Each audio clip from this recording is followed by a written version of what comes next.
Chapter 840. Because of her approach, Li Nanheng looked at her face calmly, glanced at her chest inadvertently, and slowly narrowed his eyes. Fake. Feng Ling was wearing a white suspender skirt. When she put on this skirt after changing in her underwear, she found that the cleavage on her chest was too obvious. At a glance, she knew it was not fake, so she added a tight-fitting suspenders inside to cover a little. However, looking from top to bottom, it still looked very real. It didn't look like a pair of silicone gels had been added to a flat chest at all. She smiled. "Boss, do you want to poke it with your hand to see if it really feels so real?" Li Nanheng glanced at her face and looked at her eyes that were not timid but shining. He looked away expressionlessly and didn't touch it. He just threw the electronic car key back into her arms. "Go back to the base." The man was tall and his tone was heavy. Because the girl in front of him looked very thin and petite, such a visual contrast made him even more imposing. Feng Ling placed the key in her hand and played with it casually. Her voice was so low that only he could hear her. "I've already made such a big sacrifice. Boss, do you want to treat me like a piece of trash and drive me back to the base in public? Everyone knows that if I participate in this matter, the problem will be much simpler. It's better to use wits than force. Who says that I will really die if I sneak into a bar dressed like this?" Li Nanheng didn't move, but just stood there, looking at the girl in front of him. The group of people waited by the side. They felt that there seemed to be something in Boss's eyes when he looked at the girl Feng Ling, but it seemed that he had been restraining something.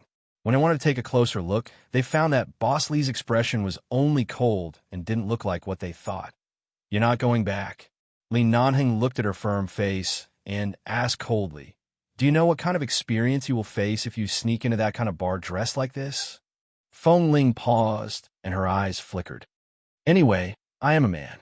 What kind of experience can I face? I'll just adapt to the situation." Hearing this, Li Nanheng's cold eyes suddenly lit up with a terrible flame. "If you don't have full confidence, you don't have to go. If you go, you will drag everyone down. You better not go." "I won't drag anyone down. Once I find the situation is not good, I will find a way to protect myself as soon as possible. Of course, if I can't protect myself." Feng Ling stared into his eyes. "I know the rules of 11 base. I would rather die than be humiliated. Even if I die with them, I won't be suppressed by them and become your burden. Boss, you can rest assured." Seeing that she was too determined, Li Nanheng looked at her face with light makeup and her lips that looked even more pink because of the thin lipstick. He reached out to pinch her chin, carefully looked at her face, and slowly said, almost biting his words, "You look like this now. Fortunately, you are a man in your bones. Otherwise, I would definitely let you have a taste." Before he finished speaking, he paused when he saw Feng Ling's exposed white shoulders in the suspenders dress. Feng Ling didn't understand what he meant. Taste what? Taste what? Of course, let Feng Ling taste the consequences of disobeying orders. If it was a man, he would punish him until he cried on the training ground. If it was a woman, he would punish her until she cried on the bed. Li Nanheng looked away expressionlessly and said coldly, "Today's mission can only be successful. You don't have to die with them. Everyone must return to the base safely." Seeing that he allowed her to go with him, Feng Ling immediately smiled, raised her hand, and gave a standard salute of 11 base. "Got it." Looking at the girl in front of him, who seemed to be delicate and charming, with a bit of a heroic spirit that other women didn't have, and looking at the flower-like smile on the girl's face, Li Nanheng suddenly noticed the wolf-like eyes around him. He turned to see that the elites of the base were staring at Feng Ling's figure and bare shoulders, and he glanced at her coldly. "Is your uniform in the car? Take it off and put it on." It was a cold and commanding tone. "I didn't bring my uniform. Didn't I dress up as a woman? In order to make it more realistic and not arouse the enemy's suspicion, I don't even have a gun on me. How could I bring my uniform out?" Li Nanheng's gaze gradually turned cold. He abruptly took off his black uniform jacket and forcibly put it on her back. Then, as though he was only helping her put on the jacket, he pulled her into his arms. Feng Ling was not used to wearing high heels. She staggered forward and leaned into his arms uncontrollably. The tip of her nose bumped into his strong chest through the black t-shirt. The faint, cool scent of the man's body, mixed with the unique minty scent of tobacco, instantly lingered in her nose. Feng Ling stiffened and didn't move, feeling the strength of the man when he helped her put on the jacket and his breath on her head. Her ears kept echoing with Xiao Su's words. Can't you see Boss Li's feelings for you? Has he ever cared so much about any member of the base? Boss really values you. To put it bluntly, Boss just likes you. Boss likes you. Feng Ling couldn't help glancing up. At this moment, Li Nanheng helped her zip up the incredibly large uniform, pushed her forward, and said coldly, "Get in the car." The car Feng Ling drove was not suitable for the mission site, so she could only follow their car or helicopter. She quickly came back to herself, nodded, and turned to get into the black Hummer next to her, Li Nanheng. The elites of the base who were still standing around gossiping immediately withdrew their gossipy expressions when they saw Li Nanheng's gaze. They all got ready and quickly boarded the helicopter, ready to set off. In the car, "Boss, isn't it too obvious to dress like this?" Feng Ling sat in the passenger seat. Probably because she was wearing a skirt, she couldn't sit as casually as usual. She sat there with her legs together, looking more like a little girl. Li Nanheng glanced at her lightly. "Take it off after we arrive at the mission site. Who bought you a skirt? Why are you so exposed? Do you need to show so much when you're dressed as a woman?" Feng Ling, maybe it's to look more real. Chapter 841. Real. It was really King real. If it weren't for the fact that he had something to do, when he saw Feng Ling dressed like this in such an unguarded situation, he would definitely get hard again in front of her. Feng Ling didn't look at Li Nanheng, who was driving. She usually wore such a black uniform, but she had never worn anyone else's uniform. She really didn't expect that Boss Li's uniform would be so big on her now. She felt that this uniform was so big that it could directly cover her buttocks, and the cuffs had to be rolled up several times to show her hands. She was like a child who stole adults' clothes. She rolled up her sleeves as she said, "When we arrive at the destination, I'd like to ask Boss to give me a few pointers about tonight's mission. I suddenly cut in the middle of the queue, so I don't know the specifics. You have to tell me exactly what to do when the time comes." As she spoke, Feng Ling had already rolled up her sleeves, but the cuffs were also very wide. When she spoke, she raised her hands and the wide cuffs swayed. Her fair and tender arms directly shook the man's eyes. "What?" The man directly looked away, no longer looking at her, and drove expressionlessly. Feng Ling's task sounded very simple, but in fact, once it was exposed, she would instantly die in the bar. She needed to pretend to be a barmaid in the bar, accompany the leaders of the terrorists to drink in the private room at night, inquire about their plans, and at the same time be prepared to cooperate with them from both inside and outside, waiting for the opportunity to directly kill their leader or directly capture him. For the sake of her safety, Li Nanheng didn't let her capture the terrorist leader alone inside, but only asked her to be prepared to protect herself and cooperate with them from both inside and outside. However, Feng Ling was more or less aware of the nature of this mission. If she could get the best opportunity, it would be better to capture the leader of this terrorist group alive. In this way, she could get more information from him, which would be of great help to either side. Before sneaking into the bar, the base had arranged in advance the only spy in the bar, because this kind of place seemed to be open to the public, but in fact, some of the private rooms inside were not accessible to any hostess, and not everyone could casually sit next to those people and listen to them. Without the cooperation and arrangement of the spy inside, she couldn't get in at all. The spy arranged by 11 base inside was a very fair-looking bartender about 20 years old. He looked very simple, but he was so agile that even Feng Ling was a little surprised, and he reacted very quickly to any situation. In less than half an hour, he successfully brought Feng Ling into the bar, avoided everyone's sight, and didn't arouse anyone's suspicion. Feng Ling didn't need to change her clothes. She only needed to put on a thicker lipstick. When the bartender saw her overly plain appearance, he said that although she looked like a woman, none of the hostesses here would be so plain. Thus, he found a small gold necklace and some good-looking bracelets for her to wear. Feng Ling didn't know where to put them on, but she didn't know why. After Feng Ling put on the bracelets, The bartender directly made an okay gesture to her. Obviously, her current dress looked quite foolproof. Before entering the private room, Feng Ling had already known that the primary targets of today's task were the two most important leaders of this group of terrorists. One of them had a very easy-to-remember and common name, named David, who was a black African, and the other was named Paul, who was Russian. David was the real boss, but Paul was a very sharp person. He was equivalent to the most powerful strategist around the boss, and he was the one that needed to be guarded against and treated with caution the most. The rest of the terrorists present came from all over the world, but most of them communicated with each other in English, but there might be some secret codes that others couldn't understand. Feng Ling needed to distinguish the meaning of those secret codes by herself, so that she could cooperate with the people of 11 Base outside. After getting all the information, it happened to be the time when the group of people arrived at the bar to talk in the evening. At 8:30 p.m., many people came into the bar one after another. Feng Ling sat at the bar counter, holding a goblet in her hand. It seemed to be wine, but in fact, it was a fruit wine with a very low alcohol content made by the bartender according to her drinking capacity. However, from a distance, it looked like a very strong whiskey and smelled the same. The lights in the bar shone on everyone randomly. Feng Ling sat in front of the bar casually and seductively, talking and laughing with the people standing inside from time to time. The bartender often appeared beside her at the right time, reminding her who had just come and whether all the people had arrived or not. David was violent and bloody, but he was particularly fond of women. Every time he came to the bar to talk about business, he would specially invite the hostesses arranged by the bar to drink with him. This time was no exception. The manager of the bar had investigated the situation of every hostess here, so he was very reassured.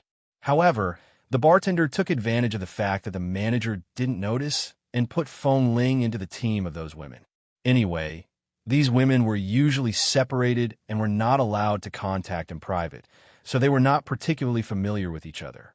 Feng Ling walked into the private room, and the first thing she saw was that there were more than a dozen people sitting inside, including black, yellow, and white skin. The man sitting in the middle was dark all over and holding a cigar in his mouth. He was the leader of the terrorists, David. She had seen his photo in Boss Lee's car just now and recognized the more important people among them, such as David, Paul, and 2 or 3 other people who could be considered leaders. It was they who bombed a plane in New York half a month ago, attacked a TV station in the United States, broke into the live broadcast room during the live broadcast, and shot the news anchor in front of tens of millions of TV viewers. Then they sat there and announced that they would infiltrate every corner of the United States, and their ultimate goal was the residence of the president. This group of people was very arrogant. But it was undeniable that every group of terrorists derived from the United States, no matter large or small, was very bold, and they were all desperados who didn't care about life and death at all. Chapter 842. When she saw a good empty seat, she walked over. "Are you new here? Don't you know the rules?" Paul saw a young girl in a white dress walking towards a less crowded area after entering the door. He immediately looked in her direction suspiciously. Feng Ling turned to look at him, lowered her head, and stood there with an uneasy expression. "Come sit here." Paul patted a very narrow empty seat next to him. Feng Ling walked over without hesitation. When she walked up to him and was about to sit next to him, her wrists suddenly tightened. The yellow-haired man sitting on the sofa looked frighteningly thin but shrewd and decisive, directly pulled her onto his lap. As soon as Paul sat on his lap, the expression on her face didn't change. When he was about to lift her chin to take a closer look, she quickly reached out to pick up the wine glass on the coffee table, poured a glass of wine, and fed it to his mouth, saying coquettishly, "Sir, drink." The warm and fragrant jade in his arms, and this coquettish voice instantly made Paul's bones soften. Earlier, he was a little suspicious, but when she sat down, the natural fragrance emitted by the girl's body and her attractive figure made Paul not do anything particularly sharp. He just drank the wine in her hand and then held her white and tender little hand to rub it. Feng Ling maintained a smile on her face. However, when Paul touched the 2 thin calluses on her palm, which were slightly worn out because of years of training to hold a gun, he immediately glanced at her eyes, pinched her hand, and said with a smile, "Such a beautiful and delicate beauty. Why do such things grow in your hands?" Feng Ling didn't panic at all. "Sir, because my family is poor, I have been helping my parents with housework and going out to do business since I was a child. My hands have touched too many things, so they have thin calluses. If my family is rich, why would I run out to be a bartender? Sir, you won't despise me because of my hands, will you? If my family is rich, who will come out to drink every night?" "Really?" Paul looked at her smiling eyes and stroked her soft and slender waist through her white dress. When he almost touched her chest, the smile on Feng Ling's face did not diminish at all.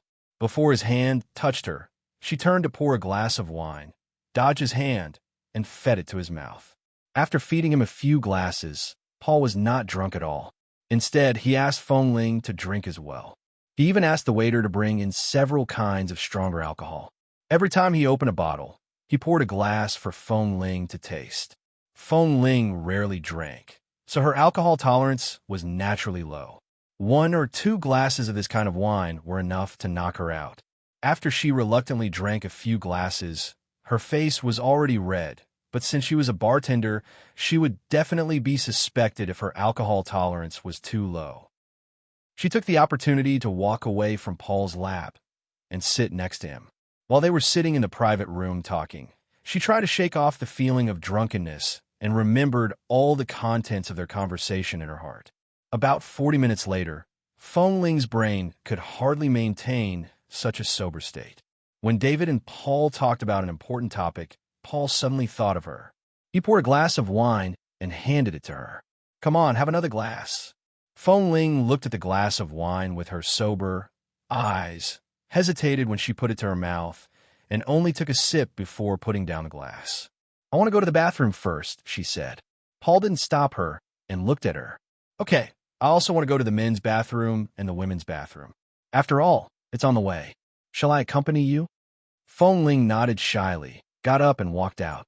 Walking side by side with Paul in the dimly lit corridor of the bar, Song Yunxuan's pace seemed steady, but she was still a little unsteady. When they finally arrived at the door of the washroom, Song Yunxian hurriedly entered the ladies' washroom before Paul turned around to tell her anything. After finding a small cubicle, she quickly took out the hangover medicine that the bartender had prepared for her from the small leather bag that she had prepared temporarily. Without any water, she directly stuffed it into her mouth and swallowed it. Then, after standing in the room for 2 minutes, Feng Ling closed the small leather bag in her hand, turned around, and was about to open the door to go out, but her hand holding the door handle paused at this moment. Although she couldn't hear clearly, she vaguely felt that the atmosphere in the women's bathroom was a bit subtle. The effect of the antidote was not so fast, but at this moment, her heart was much calmer. She heard that Paul was a very smart person, but his martial arts skills were very ordinary. After calming down for a few seconds, she suddenly pushed the door open. Sure enough, as soon as she opened the door, she saw a black muzzle pointing at her head. She looked at Paul in panic and confusion at first, who was holding a gun in front of her. Although she tried to explain, Paul didn't intend to let her go. At the moment he pulled the trigger, Feng Ling, who lowered her head in fear, suddenly had a flash in her eyes. She kicked him hard on his knee at an unexpected speed, and with the advantage of her high-heeled shoes, she raised her foot and kicked him in the face when he fell to the ground. After kicking him into the cubicle of the bathroom, she grabbed his arm, bent it back hard, and knocked his head hard. Before he had time to struggle, she snatched the gun. She guessed that this gun couldn't be a silencer gun, so she couldn't shoot it here. She knocked Paul out with a chop, hid the gun in her skirt, and turned to walk out of the bathroom quickly. Tonight's action couldn't be delayed. Since Paul had already suspected her, it meant that others might have also suspected her. At the moment when Feng Ling rushed out of the bathroom, she seemed to hear a large number of people approaching in the distance. She paused, turned her eyes abruptly, and saw a man coming from another direction. Bosley? Wasn't he supposed to be waiting for backup outside? Why did he suddenly break in alone? Li Nanheng walked closer from the other side of the corridor. He had changed his clothes, and his shirt was half open. His black hair was like the arrogant, ink-colored night, and his coldness made her heart instantly safe. However, as the footsteps of a large number of people approached, Feng Ling looked around and saw the place where Paul had fainted behind her. She was annoyed that there was no more suitable place to hide and avoid suspicion, but the man who had approached had already come up to her. Before she could react, he stretched out his long arm and took her into his arms. Feng Ling felt her waist tighten, and the next moment she was quickly pressed against the wall next to the bathroom by the man, completely blocking her figure. She didn't understand what Bosley was going to do. She opened her mouth to ask in a low voice, but the man in front of her suddenly bowed his head. She didn't know if it was because the antidote hadn't worked yet, but the man's strong aura made her a little dizzy. Then Li Nanheng lowered his head and suddenly kissed her. Dash. Chapter 843. The man suddenly lowered his head. Feng Ling's eyes suddenly widened, and her lips felt numb. The unhesitant, almost domineering kiss made Feng Ling stiffen, and she pressed her hands against the cold wall behind her. However, the man in front of her took advantage of the moment when she was absent-minded, opened her teeth, and fiercely kissed her. She was stimulated by the intense kiss and trembled. She subconsciously raised her hand to push him away, but the man hugged her even tighter and pressed her against the wall even more fiercely. There was no gap between their bodies, and in an instant, all her breath was taken away. After about 10 seconds, the footsteps of those people were getting closer and closer. Feng Ling raised her eyes to look at the man who was close to her and whose breath was entwined with hers. The expression on Li Nanheng's face did not change. Feng Ling was still sober, but because of his sudden kiss, she panicked. Without giving her any time to think, he held half of her face with his strong palms, bent down, and continued to kiss her more deeply. Those footsteps were getting closer and closer. At this time, Li Nanheng warned her with his eyes to cooperate and not to move. Feng Ling didn't expect that he would come to support her alone in this way. Of course, she didn't move. After all, she was still sober, but her whole body seemed to be almost out of her control at this moment. As her lips were tightly pressed against the man's warm and soft lips, and when they went deeper, they almost touched each other. She felt as if a basin of hot water had been poured over her head, from the top of her head to her limbs to the tip of her toes. There was no place that was not boiling, and her hands, which were pressed against the wall, seemed to be numb and unable to move at all. David and the others are still in the private room. The footsteps had come behind Li Nanheng. Several terrorists who had just rushed back from outside glanced fiercely at the people who were dancing crazily on the dance floor of the bar behind them. They were about to walk to the private room when they suddenly saw a man and a woman kissing at the door of the bathroom in front of the corridor. From this angle, they could only see that the woman who was pressed against the wall was very slender, as if she was completely pressed there and kissed by the man, and the man in the half-open black shirt was tall and straight, making people couldn't help but look at him. He should still be there. The time we agreed on was 8:30. He's almost an hour late now. He's probably still waiting for us to plan our deployment for this week. Another person whispered in the crowd. The bar's business has been particularly good recently. There are too many people coming and going. We still have to be careful and not let anyone see through us. They are all trash who run to the bar to drink and pick up girls. At most, they're all kinds of hooligans. Why do we need to guard against them? The man in the lead said as he walked quickly behind the people who were kissing by the wall. The dozen people behind him couldn't help but glance at the man and woman by the wall.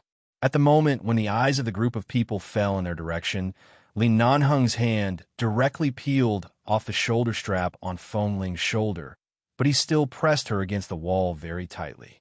Although the important part of the girl's half-naked shoulder could not be seen, people could instantly see the charming fragrance between the two people by the wall, as if the two people were really trapped in kissing and passion, making people unable to see any stiffness or flaws.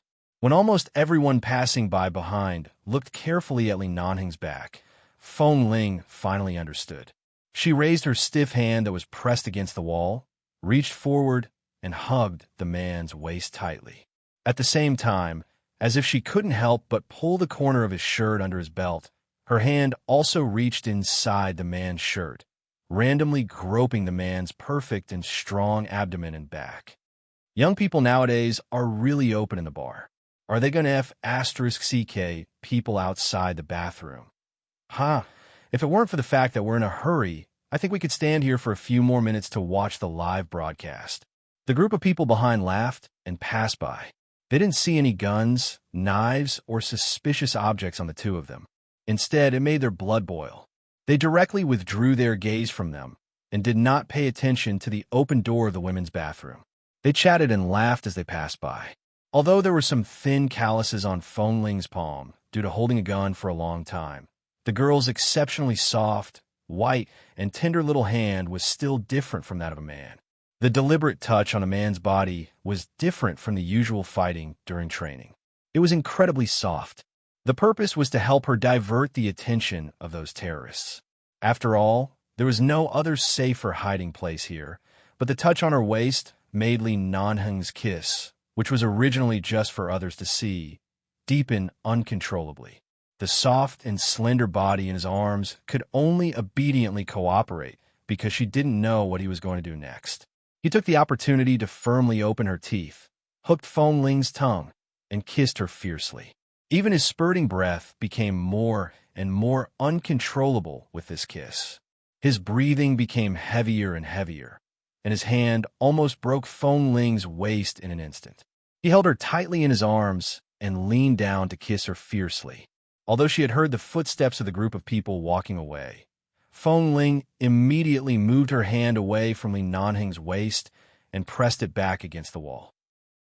She didn't dare to move at first, but the man still didn't let her go after so long.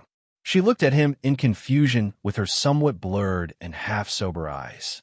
She wanted to speak, but her lips were covered by the man's. The kiss gradually deepened, and she felt pain and numbness on her lips. Feng Ling opened her mouth to speak, but the man took the opportunity to enter her mouth as if to swallow everything in her mouth. After confirming that those people had turned into the private room on the other side of the corridor, the other group of people inside would definitely be suspicious if they didn't see Paul return after such a long time. Feng Ling hurriedly raised her hand to push Li Nanheng away, but the man pressed her deeper against the wall, held her waist tighter, and kissed her lips harder. The feeling of being swallowed alive by a man almost instantly made Feng Ling shiver all over. She subconsciously wanted to push him away, but the man directly sucked on her lips as if punishing her. In an instant, she felt that her lips were about to swell. Chapter 844. Feng Ling shuddered and tried to struggle, but the man's hand was not too presumptuous. The moment he touched her chest, he felt that the pair of silicone gel she had stuffed inside were too real, and it felt too, before the man could savor it carefully. Feng Ling bit his lips hard. He paused and looked deeply at the girl imprisoned in front of him. For a moment, he thought how good it would be if he was really a woman instead of pretending to be a woman. In that case, no matter whether she was 18 years old or not, no matter whether she was an adult or not, he would engrave his mark on her and make her his woman.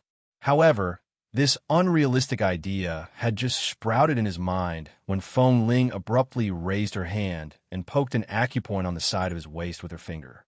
Feng Ling was different from the other men in the base.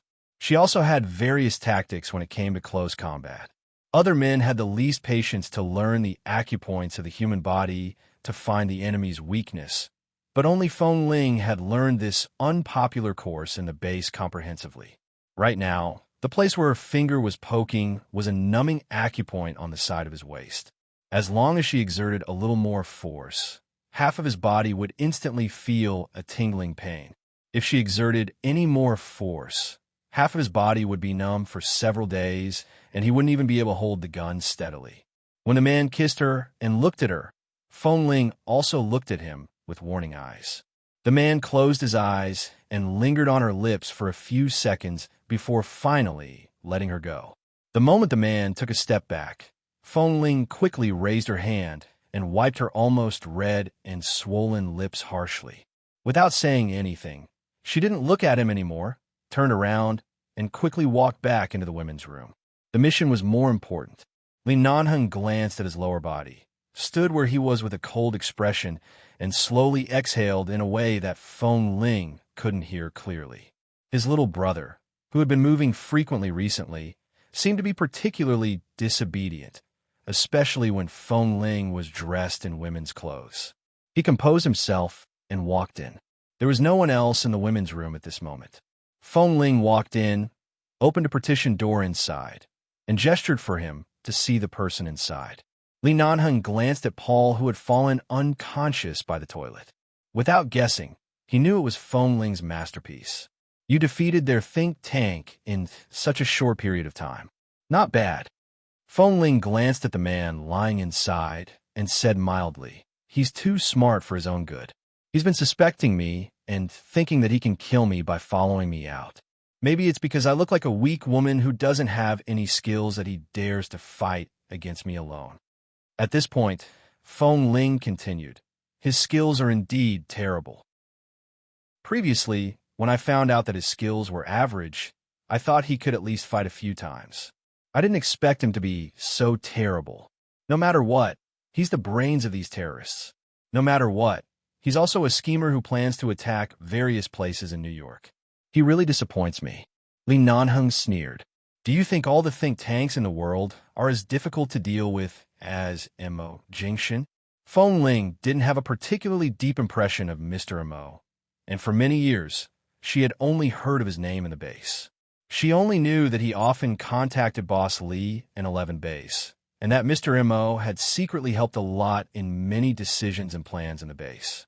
She heard from Kay that this Mr. Mo was between the underworld and the underworld, but his hands were clean, and he was Boss Li's close friend. The Mo family had a powerful background. Although this Mr. Mo was young, he had a lot of influence in the American business world and the underworld.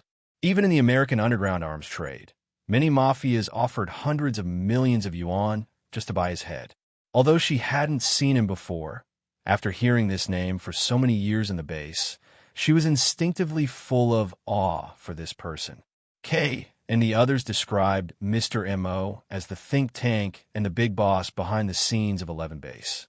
Thus, Feng Ling instinctively feared the word think tank. She didn't expect that this Paul, who was called the think tank of the terrorists, was so weak. It was really an insult to this word. The terrorists we're dealing with now are not integrated with the largest terrorist group at present. They are just a small part of the side branch. They are brave, but not astute. To put it simply, the real manipulator behind the terrorist group looks down on them and kicks them out. They work alone to make a living. Compared with those terrorist groups that can't be wiped out no matter how hard they try, this group of people is not so dangerous. As long as we deal with them properly, it's easy to catch them all. As Li Nanheng spoke, Feng Ling touched the gun hidden in her skirt and said in a low voice, "I just took his gun. I should sneak into the private room to continue snooping. Should I bring this gun with me, or did they search you before you went in?" "Yes." "Then take it with you. When they think of searching you again, our people have successfully come in. There won't be a problem. Keep it to protect yourself." "Okay."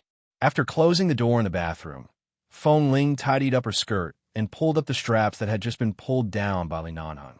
She didn't look at the man next to her. The two seemed to have a tacit understanding not to mention the kiss just now, as if nothing had happened.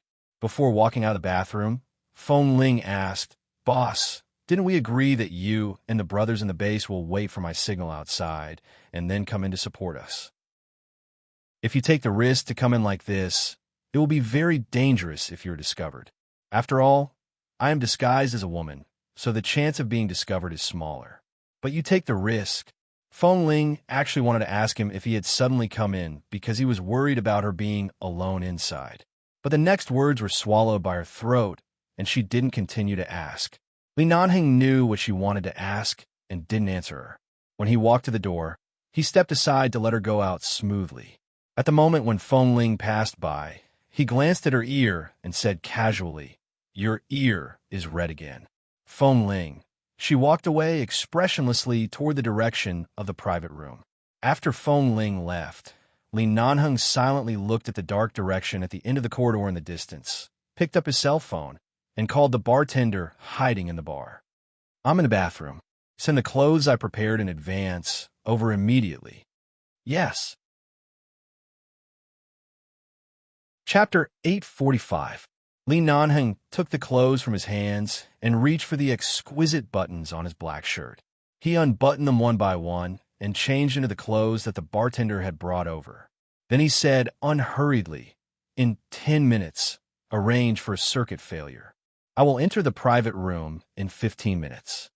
Yes." Earlier, when Li Nanheng pressed Feng Ling against the wall, he pressed her down hard. The passers-by could only vaguely see a woman in a white dress, but there were so many people in white clothes in the bar that they couldn't tell which one it was. Thus, when Feng Ling walked into the private room again, the people who saw her knew that she was a hostess who went out with Paul. When they didn't see their companion return, they asked coldly in a hoarse voice, "Why did you come back alone?" Feng Ling answered softly, "That gentleman said his stomach was not feeling well and asked me to come back after I came out of the bathroom. He should be in the men's bathroom." After speaking, she obediently sat back in her original seat. The people who entered the private room later only looked at her suspiciously for a moment before continuing to talk about their topics and plans. Indeed, as Bosley said, although they mostly communicated in English, some important clues, locations, and time arrangements had special codes and pronouns that she didn't understand. However, she vaguely heard about the White House and other topics, so she knew that although they had secret codes, the things they were discussing this time were mainly related to the White House and the attack on the president. After listening for nearly 10 minutes, she finally connected their secret codes and all the clues together. They planned to fly a helicopter to the area above the White House on Friday afternoon and launch a bomb attack. Their people had already infiltrated the White House.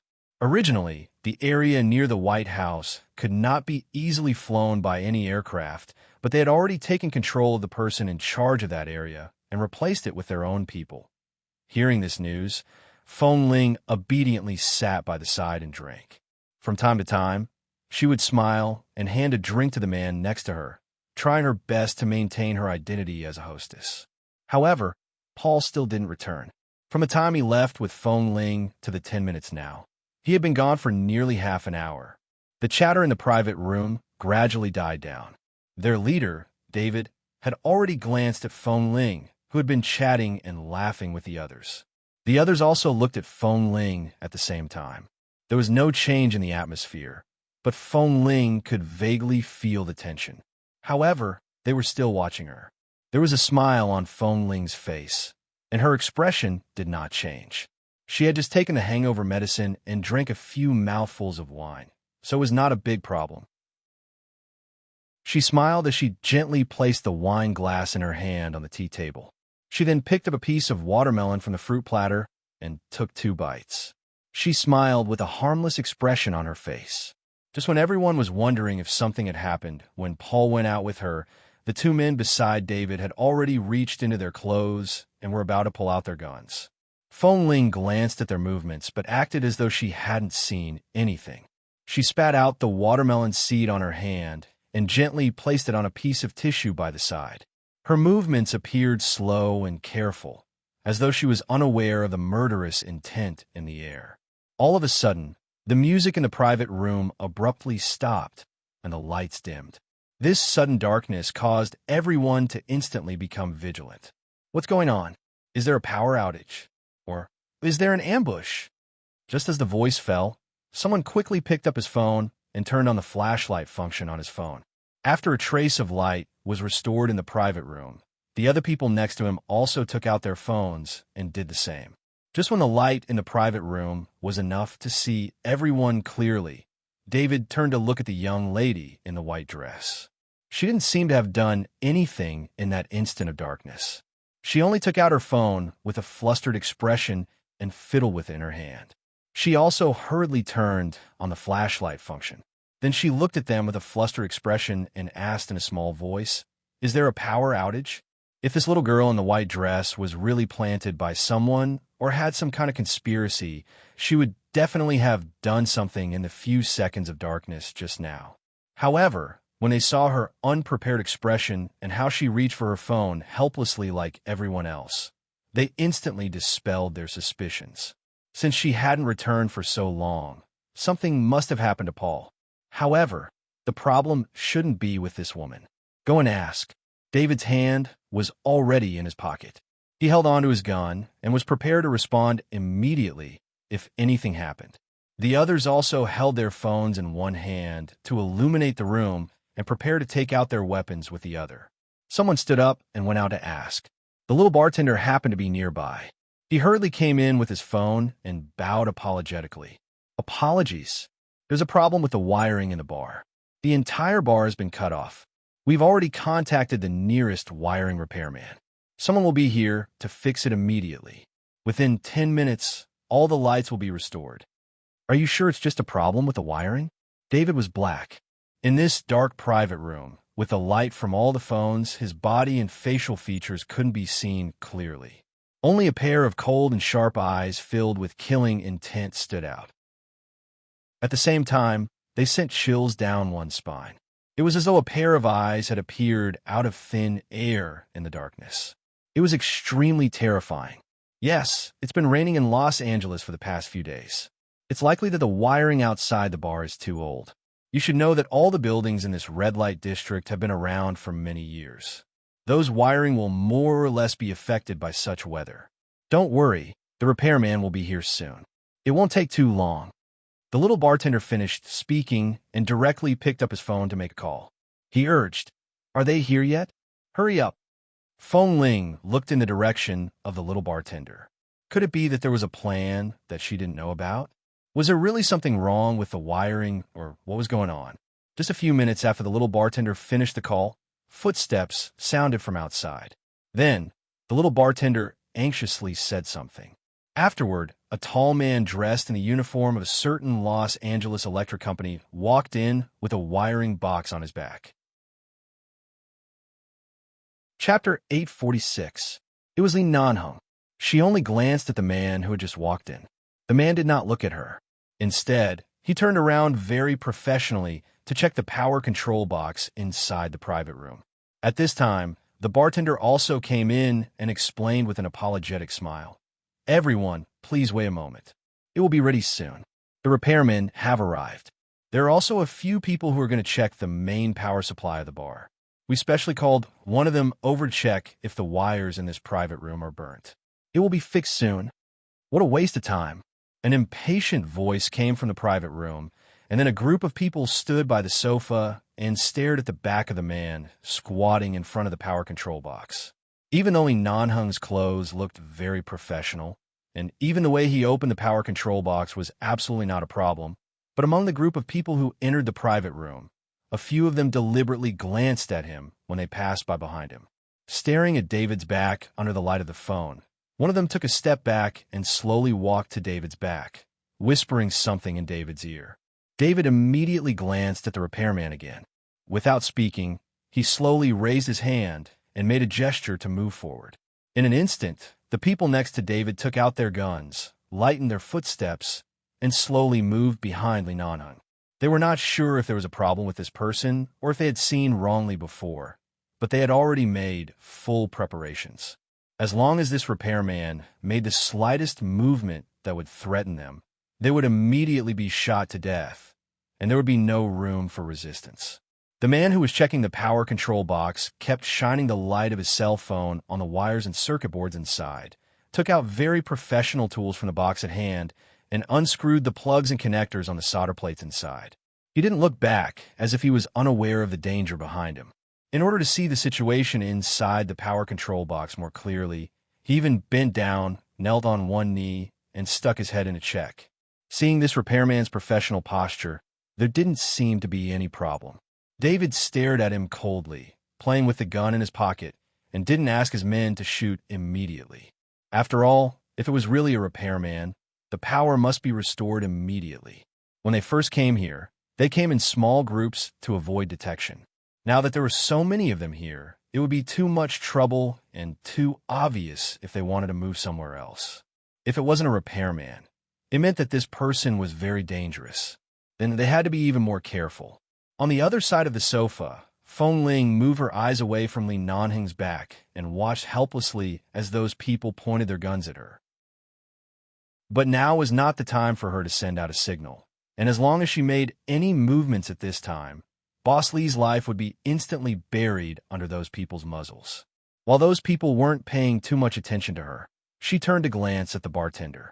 The bartender didn't say a word after seeing those people's actions. It was as if he was just protecting himself and wouldn't join hands with anyone else, nor was he anyone's informant. He just quietly retreated to the side. Seeing the bartender like this, Feng Ling received an invisible hint from him. Now is not the time to start a war. She needed to continue hiding, keeping calm, and continuing to act. However, there was still no sound coming from the washroom. It was likely that the bartender had found a way to close the washroom on this floor. No one could get in, and no one would be able to find Paul, who had fainted with blood all over his face. At this time, David tilted his head and lit another cigar. He put his hand in his pocket, his fingers on the butt of the gun, and his dark face looked in the direction of the repairman for a full 4 minutes. "It's not fixed yet," David asked coldly at this time. His eyes were already clearly impatient. "Most of the problem lies in the main power supply. We need our people to connect the main power supply line before this place can be restored." The repairman, who was squatting there and changing the wire, did not look back. He directly answered, "But it's indeed because the wire was burnt. I think there will be a burnt red wire in the circuit in every private room.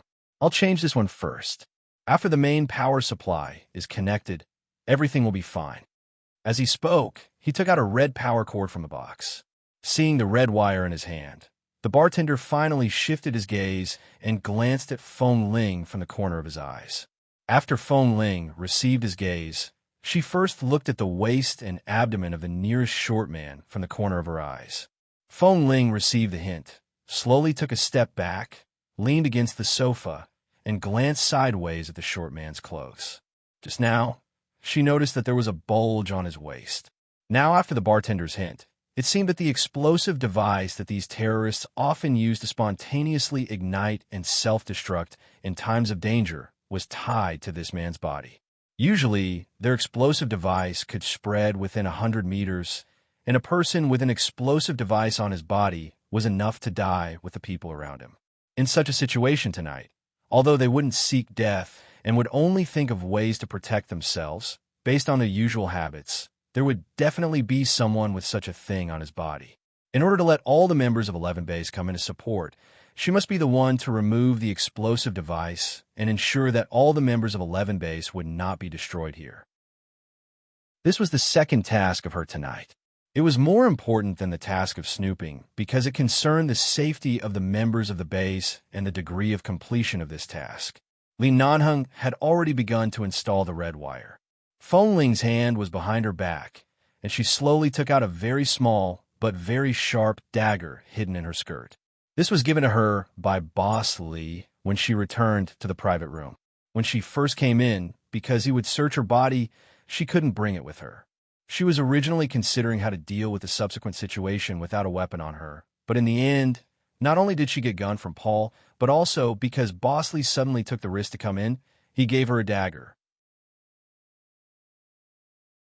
Chapter 847. It was too dark in the private room, and all the cell phone lights were aimed at Li Nanheng.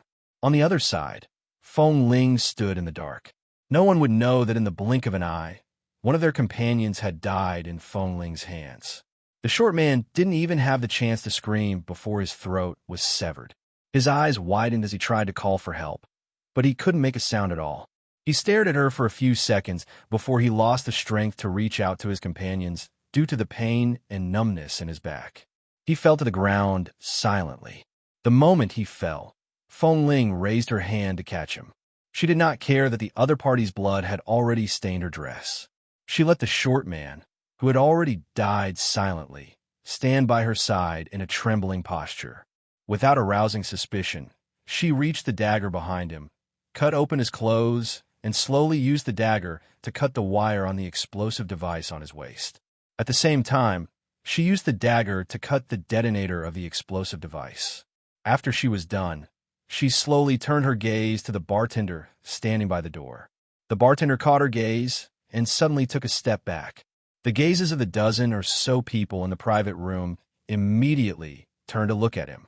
Just as the bartender's back was partially exposed outside the door, A burst of music suddenly rang out from the dance floor of the bar. It seems that the power in the bar hall has been restored, the bartender said impatiently. Hurry up, install the wire now. Don't waste time. Everything was still going on in the dark. However, the smell of blood coming from the short man's body made the two closest companions discover the problem first. There's blood. Whose blood is it? Suddenly, the two people's cell phones shone in Feng Ling's direction. The moment they saw the obvious bloodstains on Feng Ling's white dress, the people in the private room immediately shifted their attention to her. Even the hand that had been holding the gun in his pocket instantly pulled out his gun. He pulled the trigger and aimed at the seemingly innocent and harmless girl standing there. But her white dress was mostly dyed red. Almost at the moment when Feng Ling attracted all the attention in the private room, the huge widescreen television screen in the private room suddenly flashed. The dazzling red and yellow light dazzled their eyes, and then the sound of electric current came from the speaker. Be careful. There's really an ambush. The man who was holding a gun beside David suddenly shouted at this moment. At this moment, Feng Ling dragged the short man covered in blood who had been standing beside her in front of her. While blocking their shots, she quickly and neatly took out a gun from her skirt and dodged the two men who were pouncing at her. She raised her leg and gave a fatal kick to the back of the man's neck. Then she turned her hand and fired, instantly killing two of them. He never expected that such a beautiful and slender woman would be so agile and fierce. David cursed in a low voice, and his eyes were bloodshot. Suddenly, all the targets in the room charged toward Feng Ling. In the blink of an eye, the man who had been squatting beside the power control box slowly put away the pliers and various tools in his hands. The people who had been surrounding him looked at him coldly and turned to look in the direction of the girl in the white dress, who was able to avoid being surrounded by so many people. At the moment when their attention shifted slightly, Li Nanheng's hand suddenly pressed the red button in the power control box. In an instant, the corridor outside was still pitch black, but the private room suddenly lit up with dazzling red and yellow lights. At the same time, ear-piercing alarms kept ringing, loud enough for the people lurking outside the bar to hear instantly. The people in the private room were shocked by the sudden glaring light and the sound. They could only shout, "Not good." Before they could finish their words, their heads were suddenly hit hard, and they fell to the ground with blood flowing out of their heads. Li Nanheng knocked down the person closest to him, then grabbed another person's wrist and twisted it hard. There was a crisp sound of the wrist bone breaking. At the same time, he grabbed the gun and bent down to avoid the bullet shooting toward him. At the same time, he bent his other arm and used his elbow to attack the other person's abdomen. He then grabbed the shoulder of another person who was pouncing toward him, and with a backhand throw, he was ruthlessly thrown toward the group of people who were pouncing toward him. Catch! Li Nanheng took out a gun from his clothes with one hand, and at the same time, he threw the gun he had just snatched in his other hand toward the door of the private room. The bartender, who had been standing there shivering, quickly caught the gun. In an instant, he shot and killed the person who was about to come over to seal the door. He then quickly walked in to help Feng Ling, who was surrounded by a large group of people. Although Li Nanheng and the bartender had already attracted the attention of most of the people, the dozen or so people surrounding Feng Ling still did not give up. David, in particular, did not dare to believe that he had actually been schemed against by a little girl. He was enraged to the extreme. As a terrorist, he was not afraid of death, so he disregarded everything and continued to target her. The alarm kept ringing, causing them to feel annoyed. 11 Base had training on bright lights, so Feng Ling was not affected by the ear-piercing sound and the dazzling red and yellow lights. She looked at the dazzled people and smiled coldly. She shot one of them in the abdomen and took the opportunity to grab the other person's hair and throw him forward. When he fell beside the legs of the people who were rushing over, she raised her hand and fired several shots. However, these shots were all successfully avoided by them. She dodged and retreated again, but she was forced to the corner of the private room by them. Li Nanheng and the bartender dealt with the 7 or 8 people behind this group of people. When he saw Feng Ling's direction, Li Nanheng abruptly rushed over, grabbed one of them, and dragged him to the side. Bullets shot out from his hands, and the moment the elites of 11 Base rushed in, he took the lead to push the crowd away and pulled Feng Ling, who had been forced into a corner, into his arms. Feng Ling saw that the gun in David's hand was already aimed at her head, but she was suddenly pulled away by Li Nanheng. Her body was uncontrollably turned by the man, and her head instinctively leaned against Li Nanheng's chest. However, she suddenly heard the sound of a bullet grazing through flesh and blood, and then it shot past her ear, causing a strand of hair that was not covered by the wig to flutter. Chapter 848. As she spoke, she looked down and saw that there was a cut on the sleeve of the man's arm, which was wrapped around her back. "It's okay. Let's go."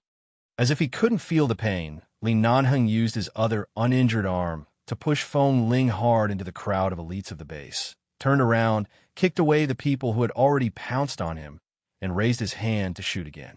Feng Ling quickly regained her senses and went in with the people of the base to subdue the terrorists. Because the wig on her head was too much of a hindrance, she pulled off the wig and threw it hard on the enemy's face. Then she took advantage of the fact that the enemy couldn't see her and rushed forward to attack. While holding a bullet, she shot directly in David's direction. This shot hit David's back. David resisted the pain and turned around, but at the moment he turned around, Li Nanheng on the other side also shot at him. This shot hit his shoulder, and then Li Nanheng shot David's wrist that was holding the gun. At the same time, Feng Ling stepped forward, kicked away the man next to her, raised the gun, and shot both of David's legs. She and Li Nanheng tacitly didn't hit David's vital parts. He was the leader of these terrorists. It was better to keep him alive and hand him over to the military for interrogation. David fell to the ground. His arms and legs were already dripping with blood. He was in so much pain that his entire body twitched. He suddenly bit his tongue hard. Li Nanheng pushed the person who attacked him away with one hand. Because he could not free himself to go over, he gave Feng Ling a look from afar. Feng Ling nodded and stepped forward to pinch David's chin. She grabbed a plastic bag wrapped in tissue from the blood-stained coffee table and stuffed it into his mouth. She then kicked his abdomen hard. David immediately widened his eyes at her short hair and then at her dress. He did not dare to believe it, as though he was not sure if she was a man or a woman. She was clearly a woman, but why did she have short hair? Feng Ling just glanced at him coldly, picked him up, and threw him to the people of the base. This hotel was run by terrorists. After the incident in the private room, all of the terrorists' accomplices either rushed in with guns or hurriedly fled. All of them were pinned down on the spot by the base's people. Not even a fly in the bar could escape. She knew that his arm was injured when he saved her, but now was not the time to care about his injury. She stood there and thought for a moment, looked at the car parked outside, asked a member of the base for the car key, and drove back to the base alone. She had to go back first because her dress had been torn in the fight just now. This dress was too thin. If she returned with Bosley in the car, it would be easy for him to notice that something was wrong with her body. For example, her breasts were not silicone at all. Through the rearview mirror, she saw that the bar was getting further and further away from her. She continued to step on the accelerator and quickly left. 5 minutes after Feng Ling left, Li Nanheng came out of the private room and thought of something. He glanced at the people around him, but did not see the figure in the white dress. He only saw the long, short hair that fell on the floor of the private room. "Where did Feng Ling go?" he asked coldly. The member of the base, standing in the corridor, glanced out and replied, "Boss, Feng Ling said that he was not comfortable in that suit. Since there is no problem here, he will go back to the base first." Li Nanheng's hand, which was about to take out a cigarette from his pocket, suddenly paused, and he unconsciously raised his head to look out of the bar. He caught a glimpse of the speeding cars and pedestrians outside the bar. He did not speak immediately. His slender fingers took out a cigarette, lit it, and put it to his mouth. He lowered his eyes, exhaled a mouthful of white smoke, and said coldly, "Why are you in such a hurry to return to the base?" It's probably because a man wearing a woman's clothes was uncomfortable during the mission. Now that the mission is over, he is in a hurry to go back. The member of the base immediately chuckled. But speaking of which, Feng Ling's clothes really fit him. I almost believe that he is a real girl. A real girl? The man suddenly remembered the feeling on his hand when he pressed Feng Ling against the wall outside the bathroom and kissed her. It was so soft and real that it didn't feel like a pair of fake breasts at all. It even felt a little familiar. It seemed to be the night he broke into Kay's room when he was drunk. He was not sure if it was a dream or a real feeling. But he was sober just now and knew whether it was a dream or real. A man? A woman? At this moment, Li Nanheng's eyes were slightly cold. The operation that might have taken a whole night to complete was successfully completed in the first half of the night, and the members of the base rushed back to the base. Only Li Nanheng's arm was slightly injured. At that time, the bullet passed through the side of his arm. Although it didn't hit inside, it brushed against the side of his arm, leaving a blood stain more than 1 centimeter deep. When he was in the car, he simply wiped it with gauze. After returning to the base, although he didn't take it seriously, he was still persuaded by the base members to go to the base infirmary to disinfect and bandage it. The car didn't stop after driving into the base. When passing by their residence, Li Nanheng glanced at the light in Feng Ling's room out of the corner of his eye. The car quickly drove past and went straight in the direction of the infirmary. After dealing with the wound in the infirmary, about half an hour later, Li Nanheng returned to his residence. After coming back, Feng Ling took a shower and habitually did balance training before going to bed. Then she was about to open the window to breathe, panting, when she suddenly heard a knock on the door. She paused and turned to look at the door. At the same time, she glanced at the things in the trash can next to her, walked over, and opened the door. The moment she opened the door, the smell of blood on the man's body didn't diminish. Feng Ling, who had washed away the smell of blood and was wearing a large white t-shirt, looked at Li Nanheng, who only had a circle of gauze wrapped around his arm and still hadn't changed his clothes. Even so, the man didn't look the slightest bit disheveled. Instead, his coldness made her heart tremble. "Boss," Feng Ling said respectfully without any change in expression. Li Nanheng looked at her with dark eyes and glanced at her slightly red and swollen lips. His eyes were deep, and he didn't speak but took a step forward. Feng Ling paused, subconsciously moved her hand away from the door, and took a step back, keeping an appropriate distance. The man looked at her coldly. When he took another step forward, she took another step back. Chapter 849. Feng Ling thought she had heard it wrong. She froze and stared at the man in front of her. Li Nanheng didn't intend to talk nonsense with her at all. "I asked you to take off your clothes, understand?" Feng Ling. "Why?" "A few years ago, the year you came to the base, I went to an orphanage in Los Angeles and found a child dressed as a man, but I didn't see her face at that time, so I don't know who she is." Speaking of this, Li Nanheng's eyes fell lightly on her body, and his eyes fell on her chest without warning. Even though the man was full of the smell of blood and looked embarrassed, it didn't affect his identity and arrogant aura at all. Anyone in his words had an absolute deterrent force and the courage to make others obey him. Hearing him suddenly mention that matter, although Feng Ling wasn't sure, she felt that Boss Li was beginning to suspect her. In the past, he just didn't have evidence and was not sure, so he didn't particularly insist on digging out the matter that seemed to have nothing to do with him. But at this moment, Boss Li obviously didn't have any intention of letting her go or giving her a chance. He had to know the truth. "Boss, do you mean that you think I'm the person you met in that orphanage?" Feng Ling looked at him calmly. "How did you find out that she was a woman dressed as a man? Could it be that you took off her clothes? Or did you force me to take off my clothes to prove my identity like what you're doing now?" Feng Ling said this calmly, as if the person he was talking about was not her. She didn't even feel anything and just asked him, "Or do you think that the perception of the entire base, including all the drill masters who have been in contact with me, is very low? After living together in the base for so many years, you don't even know whether I am a man or not. Do I need you to force me to take off my clothes to prove myself? I just asked you to take off your clothes.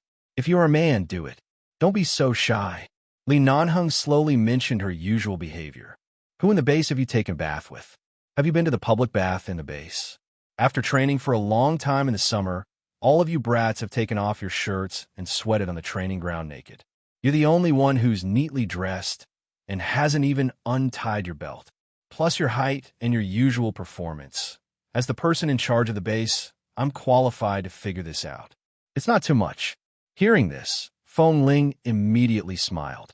Boss, you should know that there's a kind of fetish in this world called exhibitionism, and I am the opposite. Exhibitionism is a kind of fetish. I'm too cautious and self-defensive like me. Or, I can explain it this way. At this moment, Feng Ling glanced at the trash can by the bed and said mildly, "When I was young, I wandered around without parents. Perhaps because I was born like a girl, with fair and thin skin, I was often bullied by the local American vagrants on the streets. I was even dragged into the alley by a few vagrants and had my clothes stripped off and humiliated on the street. As a result, my personality was shrouded in a layer of shadow. I was wary of everyone and hated to interact with others. I also hated to take off my clothes in front of others." Hearing her explanation, Li Nanheng looked at her deeply and didn't speak, but because of her gaze, he turned his head and looked at the trash can by her bed. In the trash can was the white dress Feng Ling wore on the mission today. The dress was stained with a lot of dirty blood. There was also a pair of high heels, flesh-colored stockings, and a pair of silicone flesh-colored fake breasts. Seeing the pair of silicone things with his own eyes, Li Nanheng's hands in his trouser pocket paused.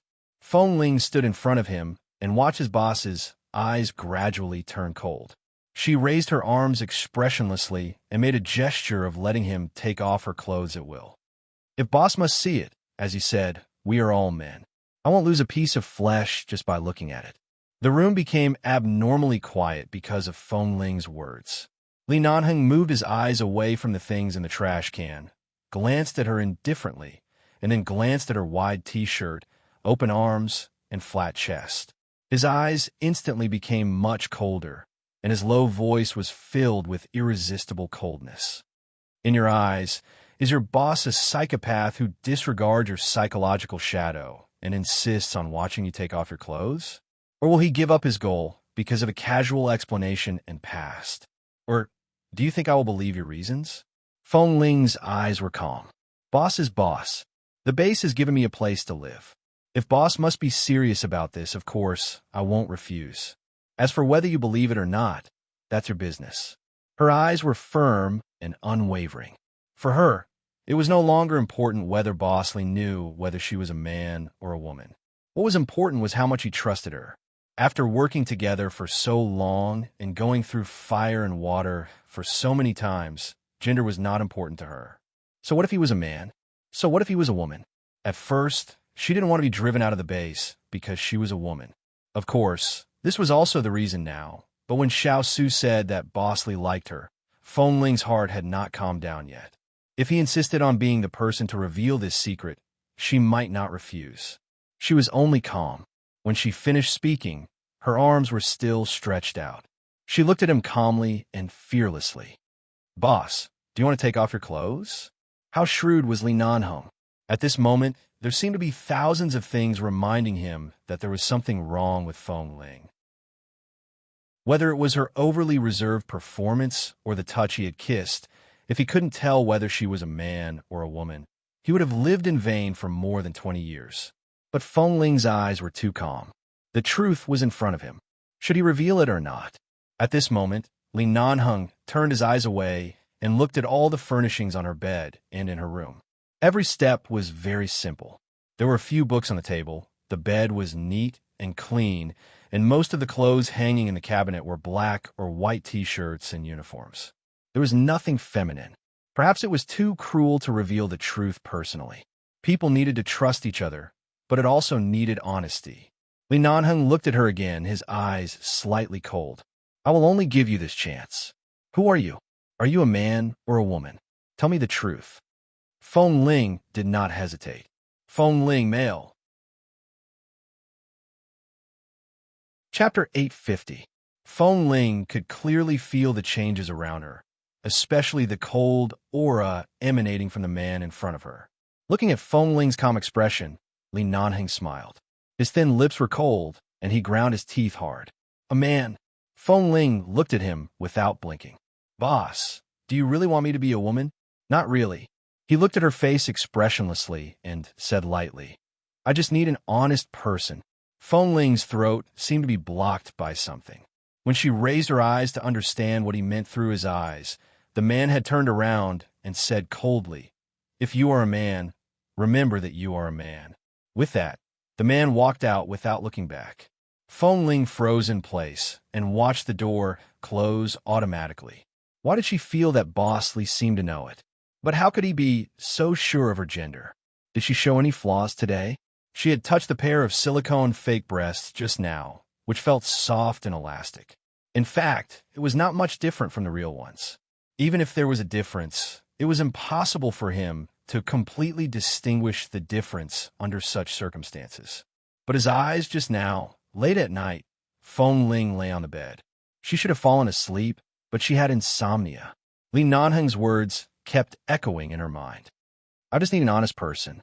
She even remembered the scene in the Bar of Terrorists, when Li Nanheng rushed into the crowd to hold the person who was almost shot in his arms and quickly turned around to block the bullet for her.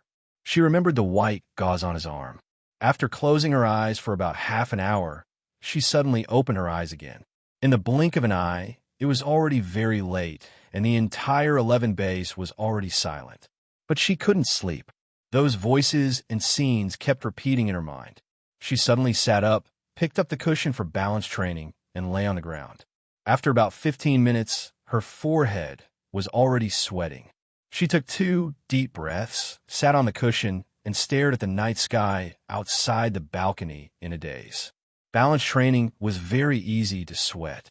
After only 15 minutes of training, her body was already wet and sticky. She looked outside until her neck was a little stiff. She got up and went into the bathroom to take a simple shower. After showering, she didn't rush to wrap her chest. She just stood in front of the full-length mirror in the bathroom and looked at the naked girl in the mirror. She stared at her lips, which still felt a little numb, and then looked down at her well-proportioned and perfect body. She didn't know what kind of body was considered a good body among girls. She only knew that when she wore women's clothes last time and today, she seemed to look good indeed. Even if she wore long hair or short hair, it didn't affect the thick and almost unconcealable girlish feeling. Was it because of this that Li Nanheng no longer believed her words? Did she really expose her secret so easily? But looking at his attitude, he didn't know what was going on. Did he really know? Or is it just a guess? Feng Ling didn't understand a lot of things, and she didn't even know what love was. She had never been aware of gender since she was a child. After being a man for a long time, she had never thought about being a woman and didn't seem to feel that being a woman had any other meaning. So when Li Nanheng asked her, she still answered that she was a man. But when Li Nanheng turned to leave, his eyes were piercingly cold, which made her feel uneasy. She didn't know what kind of feeling it was. She only knew that she couldn't sleep. The next day, it was a routine training at the base. In the training ground of the sniper team, 5 people stood in a row and were doing physical training. Xiao Fei watched them do the exercises one by one and sternly demanded that everyone must reach the standard within an hour. It rained yesterday, but today it was sunny. It was probably the last hot weather before autumn. Under the sunlight, Li Nanheng's figure appeared on the training ground. Usually, Bossy would come over occasionally to watch them train, so everyone was used to it. They shouted "Boss" in unison and continued to do the exercises seriously. Feng Ling glanced at Li Nanheng, but the man's eyes did not fall on her. He just stood there coldly and indifferently watching them train without speaking. The black uniform was very loose, and she couldn't see anything on his arm, but Feng Ling knew that the gauze on his arm should be wrapped inside and covered by his clothes. She didn't know how serious the injury was. Last night, she came back early and didn't go to the infirmary with him. She could only see that Boss Lee's expression didn't seem to be wrong and felt that it shouldn't be too serious. But yesterday, the sound of the bullet grazing his flesh was very clear. She stared at the man's arm. When Xiao Fei asked them to do the second exercise, her movements slowed for a moment. Xiao Fei's eyes suddenly turned to her. Feng Ling. Feng Ling came back to herself, stood up abruptly, and turned to continue with the others with a solemn expression. She didn't look in that direction again. Xiao Fei turned to look at Li Nanheng. Seeing that Boss Lee looked as usual, he thought for a while and didn't say anything. He walked forward and continued to lead them to do exercises. When he came behind Feng Ling, he raised her stretched arm and whispered, "Why do you look so pale? You're not in a good state today." Feng Ling's eyes remained serious, and she replied in a low voice, "I didn't sleep well last night." Xiao Fei glanced at her again. Sure enough, there were a little dark circles under her eyes, but not very serious. It could be seen that Feng Ling, who never stayed up late, almost didn't sleep last night. Seeing her listless but determined look, Xiao Fei turned to walk to the others. After about 10 minutes, he said, "All right, take a break for half an hour. We'll continue after half an hour." Kay looked surprised. "Didn't you say that we must reach the standard posture within an hour? How long has it been since the morning training started? Is it the new year or something good? What did the training time arrangement in the base become so humane?" Xiao Fei squinted at him. "If you don't want to rest, you can continue to practice. I'll check your performance in an hour." Kay immediately put down his stretched arm. "No, I said I'll rest. Brother Xiao, you can't go back on your word." Xiao Fei glanced at him again and then looked at Feng Ling. Hearing that she was going to rest, he saw that she had put down her arm, turned around, and walked to the bench that was usually used to rest and sit down. Chapter 851. Xiao Fei paused and was about to speak, but Li Nanheng had already walked over without looking back. Feng Ling was sitting on the chair to rest and wanted to close her eyes for a while. However, as soon as she closed her eyes, she suddenly felt a heavy pressure in front of her. She suddenly opened her eyes and looked up to see the person who caused her to lose sleep for a whole night. Li Nanheng put one hand in his trouser pocket and lowered his eyes. His eyes were pitch black, and his healthy skin color appeared much whiter under the blazing sun. He looked like a vampire aristocrat under the sun, especially when he stood with his back to the light. His indifferent and lazy aura was even more prominent. "Didn't you say that your physical fitness is up to standard? How long has it been since morning training? Why are you so tired that you need to sit here and sleep?" Hearing his words, the fatigue in Feng Ling's eyes disappeared in an instant. She didn't want to mention that she didn't sleep well last night and just said, "Drill Master Qiao said to let me rest. I just sit here for a while and take advantage of the limited time to replenish my strength." Li Nanheng's eyes were slightly cold. "Get up." Feng Ling stood up. "Continue to practice." Feng Ling glanced at the other 4 people who were resting and then at the empty training ground. Deputy Drill Master Qiao said, "Is Xiao Fei the boss, or am I the boss?" The moment the man heard the words Deputy Drill Master Qiao, his eyes burst into coldness. Feng Ling felt as though the hot air above her head had turned cold at this moment. She raised her eyes to look at him, but the man's gaze shifted away and did not land on her. However, it was clear that his order for her to continue practicing was effective. Feng Ling was silent for a moment and didn't say more. She turned back to the middle of the training ground and continued to practice alone. Xiao Fei turned to get a bottle of mineral water and came back. When he turned his head, he saw that Feng Ling suddenly went to practice again. He was surprised and asked from a distance, "Didn't I say to let you rest for half an hour? Why are you practicing alone?" Feng Ling didn't answer, and Xiao Fei felt something was wrong. Then he turned to see Boss Lee standing not far from her with his arms crossed and expressionlessly watching her practice. At this time, Tam also leaned over to Kay and whispered, "What happened? Did Feng Ling offend Boss Lee?" Kay didn't understand. He looked at Feng Ling and then at Boss Lee, whose head was engraved with the words, "Don't mess with me today," and sighed. "I don't know." Of course he didn't know. He clearly remembered that Boss was very kind to Feng Ling. But why did he seem to be against her today? Kay suddenly didn't quite understand the relationship between men. After all, Boss was present, and it was clearly an order from Boss, so Xiao Fei couldn't say anything. He could only walk over and take a look before saying, "Stop practicing for now. Come drink some water." As he spoke, he turned to hand the other bottles of water to the other 4 people and then to Boss Lee, thinking that he would give it to Feng Ling and let her rest for a while. However, when the bottle was handed to Nanheng, he phased.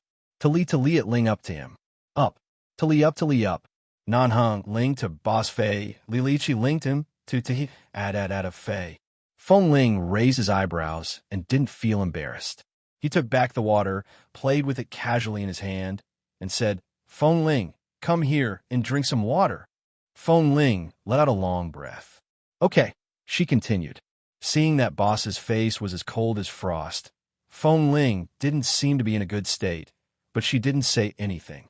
She didn't say anything even if she was tired, thirsty, or hot. She just stood there and continued to practice. Half an hour later, the rest time passed, and the other 4 people returned to the field, but Feng Ling was still not allowed to stop. The morning passed, and it was nearly 11 o'clock. They had practiced for several hours. The others had taken a break in the middle, but Feng Ling, who was in the worst state, didn't even take a break and had been practicing until now. Xiao Fei didn't know what to say at first, but seeing the scorching sun, he couldn't help turning to Li Nanheng and saying, Boss, it's almost noon. Let them take a break and go have lunch. Otherwise, it's autumn. If they get a heat stroke, it's really not good. Do you think 11 Base is a resort? If they're tired, they can rest. If they're hungry, they can eat. If they're sweating, do you want me to arrange for them to soak in a hot spring? The noble and handsome face on Li Nanheng's face seemed to be broken under the scorching sun, leaving only a sense of oppression that made people feel uneasy and cold. But Feng Ling, is there something special about him? So special that you need to take care of him? Li Nanheng's eyes fell on his face, and his voice sounded light and light. His voice was so low that only Xiao Fei could hear it. Or do you know something? His voice was very low, but when Xiao Fei looked into his eyes were full of coldness. Know what? Boss, it's very basic to care about the members of the sniper team. Li Nanheng suddenly smiled, but his eyes were cold. I've warned you more than once. Put away your excessive care. 11 Base doesn't need trash.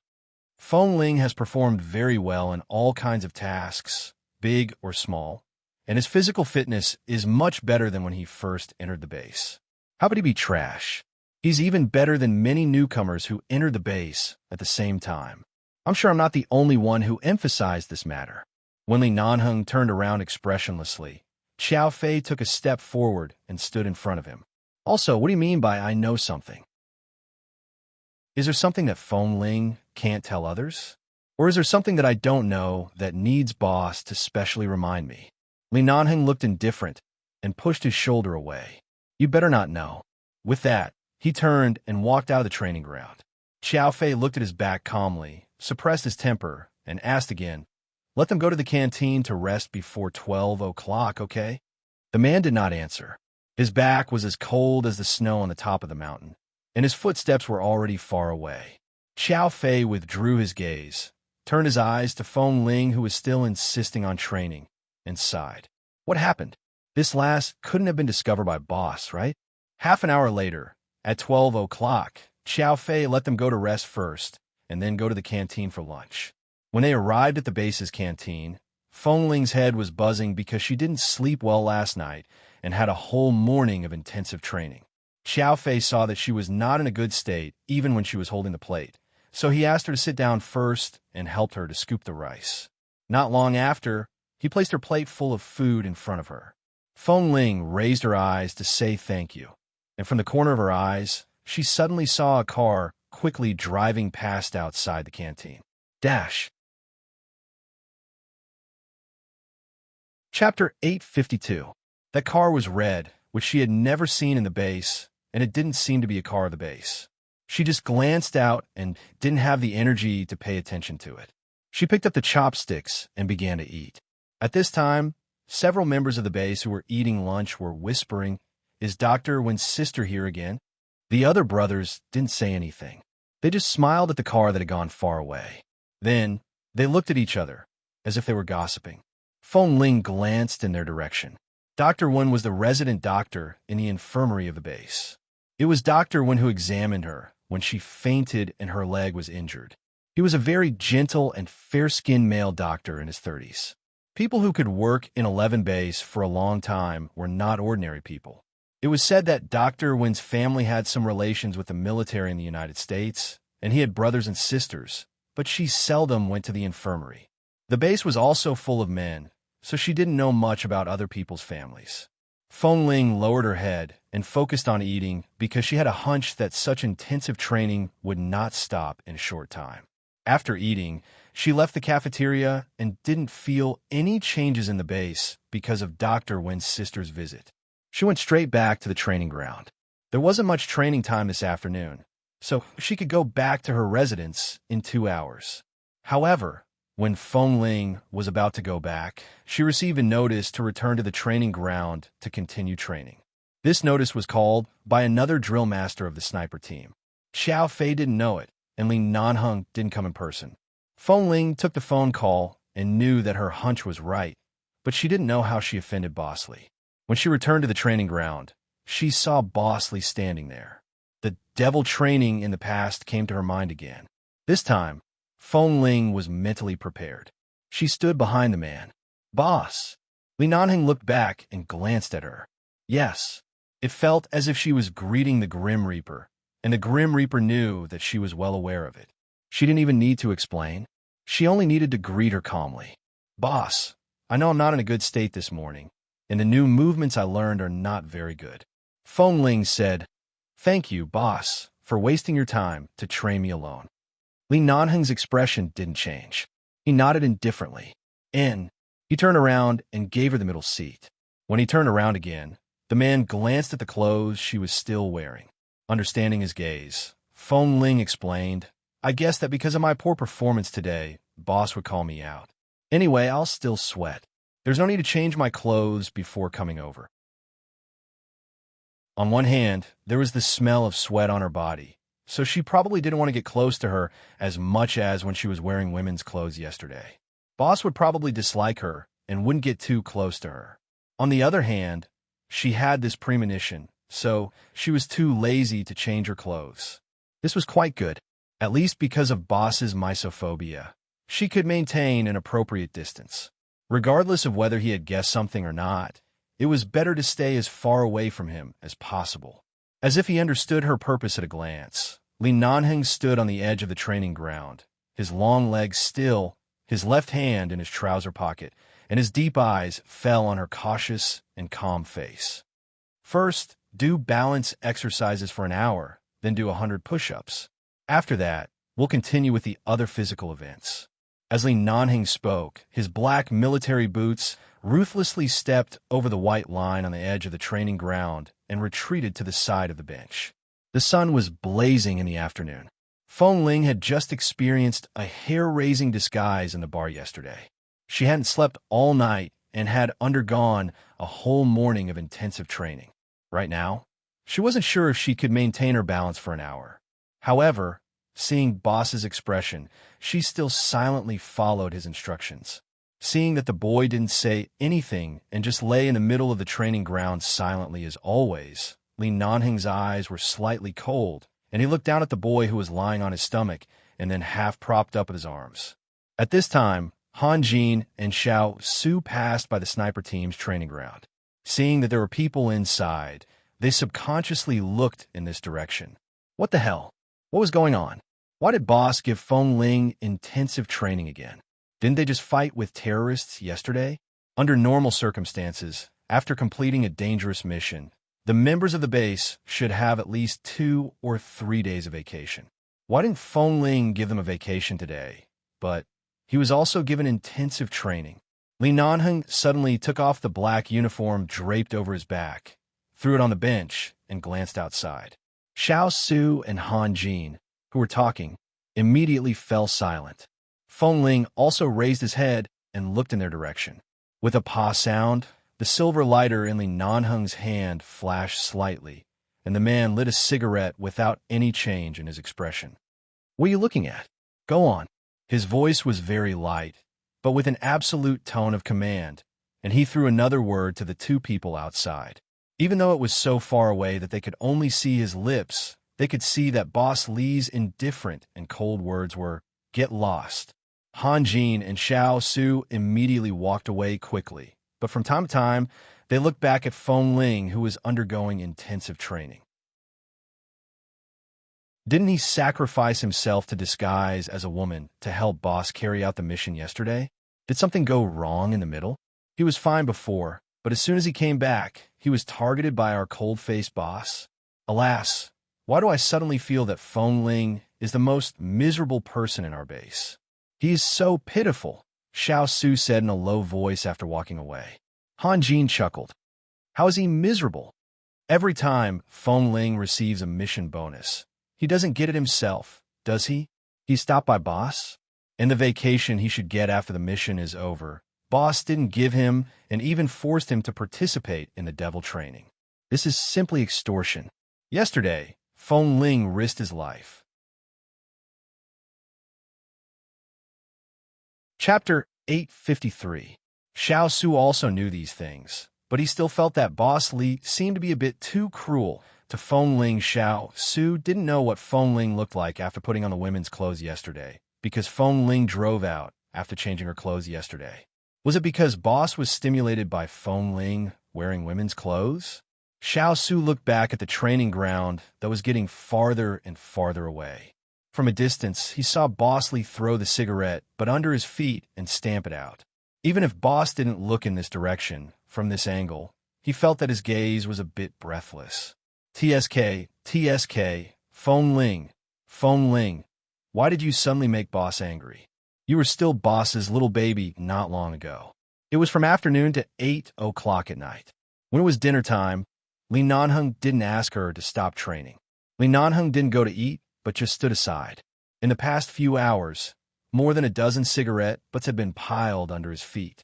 Seeing that Feng Ling's physical strength had reached the extreme, she insisted on remaining silent and would rather resign herself to the adversity than explain or even say a word more. His eyes became more and more gloomy and terrifying.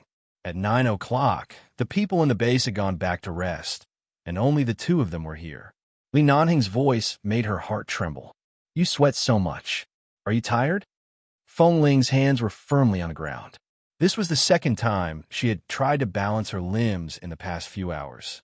She was motionless, but sweat slowly dripped down her cheeks, nose, neck, and slowly fell to the ground, leaving a trace of sweat on the ground, and then was blown away by the wind a few seconds later. She closed her eyes, took a deep breath, and insisted, I'm not tired. She was still very stubborn. Li Nanheng looked at her coldly and suddenly chuckled. He then walked up to her and reached out to pull her up from the ground. Feng Ling was already exhausted. When she was pulled up like this, she almost bumped into the man's arms. She raised her eyes and met the man's cold, dark eyes. She heard the man say coldly, 11 base has always eliminated those who are good at lying. This punishment is already light. Don't just sweat. Think about what you did wrong. Feng Ling's legs were weak, and she struggled to stand up. Her collar was still held in the man's hand. She took a breath and said hoarsely, Lie? Is Boss dissatisfied with one of my missions? Or is he dissatisfied with one of my tests? I don't need to say that I'm loyal to the base. All my actions can prove my sincerity. Yet, Boss, you're using the title of a liar on my head? Li Nanheng sneered. So, do you think you are an honest person? Feng Ling looked at him. The back of her collar was tugged tightly. She was struggling to breathe, but she did not speak. Seeing that she was unwilling to speak, Li Nanheng suddenly let go of her collar. Caught off guard, she suddenly staggered and fell to the ground. Her knees also fell hard on the ground, but at the moment when the pain came, she gritted her teeth and did not make a sound. She supported herself with her hands on the ground, looked at the sweat dripping from her nose to the ground, closed her eyes, and took a few deep breaths. Stand up. Li Nanheng put one hand in his trouser pocket and looked down at her. His voice was extremely cold. Act like a man. Stand up. The man said the last 3 words very harshly. His harshness was filled with ruthlessness and anger that even he did not understand. He only coldly watched as she slowly staggered to her feet and then stood in front of him weakly. Her face was already a little pale, but she still refused to admit defeat. She did not even want to beg or tell the truth. Can you continue? He asked. Feng Ling looked up at him and raised her hand to wipe her sweat. Yes, then do it. With that, Li Nanheng threw her to the ground. The 3 cold words made Feng Ling's eyes tremble. She felt that Boss Lee should have guessed it. Perhaps he just needed the last confirmation. Seeing that the man's back had gone far away, she slowly bent down and continued to maintain the balance of her limbs. She did not stop because of the man's departure. The story she made up in front of him last night was not completely false. Although she was not stripped naked by a homeless man on the street, when she was 8 years old, she was targeted by several people who wanted to stop her and drag her back to their room. She escaped several times. Later, someone told her to cut her hair short, think of herself as a man, and smear all kinds of dirty black gasoline on her face. Only in this way could she keep herself safe in that group of outlaws.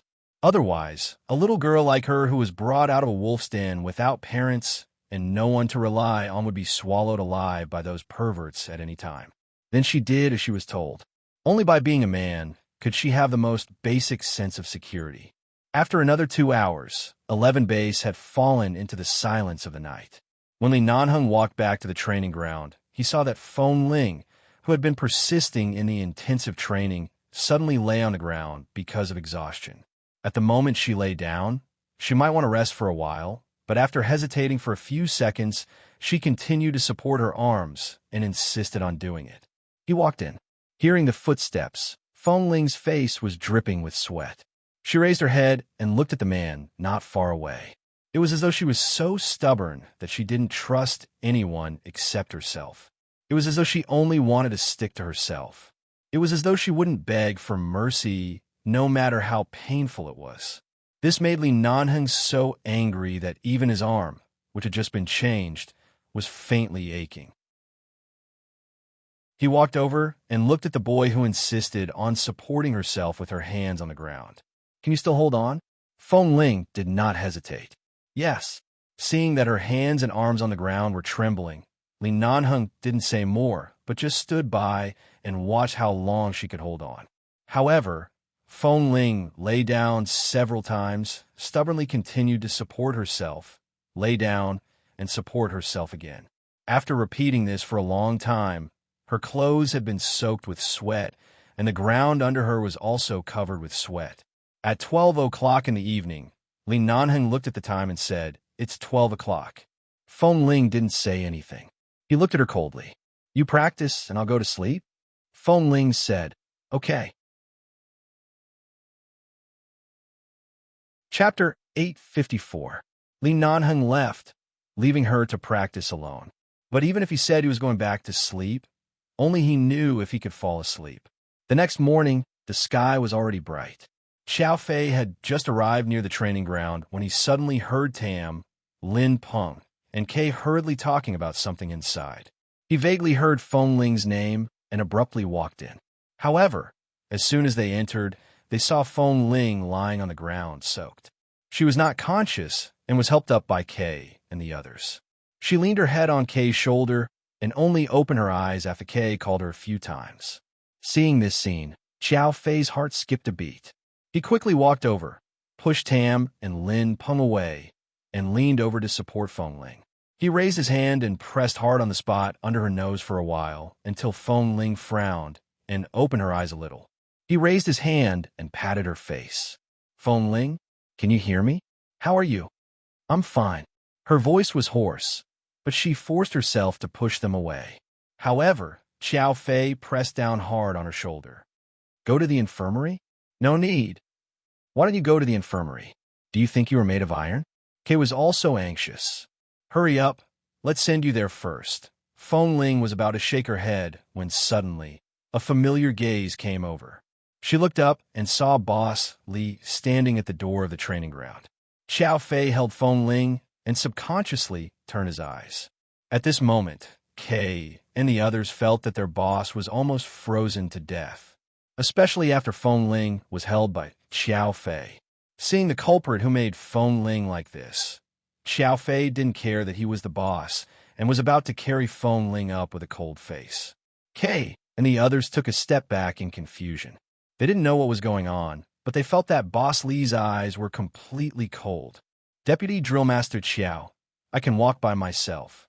Feng Ling didn't look at Li Nanheng, but still pushed Xiao Fei's arm away. In the base, they had only trained for one night. Besides, they were both men. It was really inappropriate for her to be carried like this. Are you sure you can leave like this? Xiao Fei's eyes were clearly displeased. You're still trying to show off a time like this? It's fine. I'm used to it. I've suffered a lot in the past few years in order to expand my body. I'll be fine after a good night's sleep. Xiao Fei still wanted to say something, but Feng Ling had already pulled her arm out of his hand. She turned around and staggered to the door with some difficulty. When she came up to Li Nanheng, she looked up at him. Boss, if you watched the surveillance footage of the training ground last night, you should know that I haven't stopped training in the past few hours.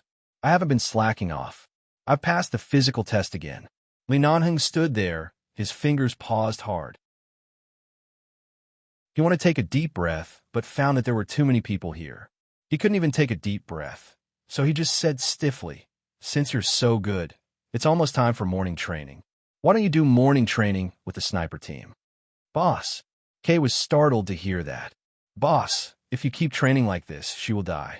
Feng Ling just went out for a mission the day before yesterday and hasn't slept for 2 consecutive nights. Xiao Fei suddenly said angrily, and his tone was also extremely dissatisfied. Do you want her to die on the training ground? Li Nanheng looked at Feng Ling, who was still calm, but standing in front of him with a pale face. After a while, he said in a voice that only she could hear, Let me ask you again, Feng Ling, do you think you are an honest person? Feng Ling didn't raise her eyes. She just looked at the man's black collar and said calmly, I am. Li Nanheng looked at her sweaty cheeks and messy hair, suddenly smiled, and still said in a voice that only she could hear, Very good. Feng Ling clearly heard his smile, but she felt a chill on her back. She raised her eyes to look at him, only to hear the man's indifferent voice. Go back to sleep. Don't let me see you again in 2 days. Kay had already approached. Although Li Nanheng's voice was low, Kay still heard it. He immediately went up to support Feng Ling and said, Come on, thank boss. Boss allows you to rest for 2 days. Sleep well for 2 days and don't come out to train these 2 days. Feng Ling's mouth was very dry, and her throat was very dry. She paused, looked up at Li Nanheng, and wanted to say thank you, but Li Nanheng directly glanced over her face and walked away coldly, not even listening to her thank you. After Li Nanheng's figure walked away from the training ground, Feng Ling's body softened, and Kay hurriedly supported her. Feng Ling, how are you? Feng Ling shook her head. I'm fine. I'll go back by myself. You guys go for morning training first. Nonsense, Xiao Fei said with a dark face. Kay, send her back first. I'll go talk to boss. There's no need to talk. Feng Ling turned to look at Xiao Fei. It's my problem. There's no need to talk about it. Xiao Fei frowned, walked over, and looked down at her. What the hell is going on? Feng Ling said indifferently. Anyway, it's my problem. There's no need to talk about it. Don't go to boss because of me. Didn't he give me 2 days off? I'll be fine after 2 days of sleep. That's right. I think it's obviously not the time to provoke boss. Brother Qiao, you'd better not interfere. Tem also said. Xiao Fei frowned and waved his hand impatiently, motioning for Kay to send Feng Ling back quickly. Kay nodded and hurriedly helped Feng Ling out of the sniper team's training ground. When they returned to the residence, Feng Ling felt that she was all sweaty and refused to sit on the bed, so Kay had to help her sit down on the chair by the window. Seeing that her hands and feet were so weak that they seemed to be disabled, he frowned and said, I'll go to the infirmary to get some medicine for you after morning training. No, he told me to rest for 2 days. How can I really sleep here for 2 days? I'll sleep for a while first. If I feel uncomfortable in the afternoon, I'll go to the infirmary to get some medicine, Feng Ling said, and push him again. Hurry up and go to training. Don't delay it because of me. But I'm sitting here. What else can I do? Feng Ling urged again. Hurry up. Kay had to stand up. Last night was really the longest night for Feng Ling, but fortunately, it was already dawn. She turned to look at the sky outside the window and suddenly caught a glimpse of a red car parked in the parking lot of the base in the distance. Remembering what she heard in the canteen yesterday, she asked subconsciously, Whose car is that? Dash. Chapter 855. Kay only took a look outside and said disapprovingly, It's Dr. Wen's sister's car. Feng Ling picked up the glass that Kay filled for her, withdrew her clear eyes, and didn't continue to look outside. You really don't need me to accompany you to the infirmary? No, you can go to train. Seeing that Feng Ling was sweating all over, Kay guessed that she needed to take a shower. She had a quirk for so many years. She didn't like to be in her room before and after taking a shower, and Kay didn't doubt it.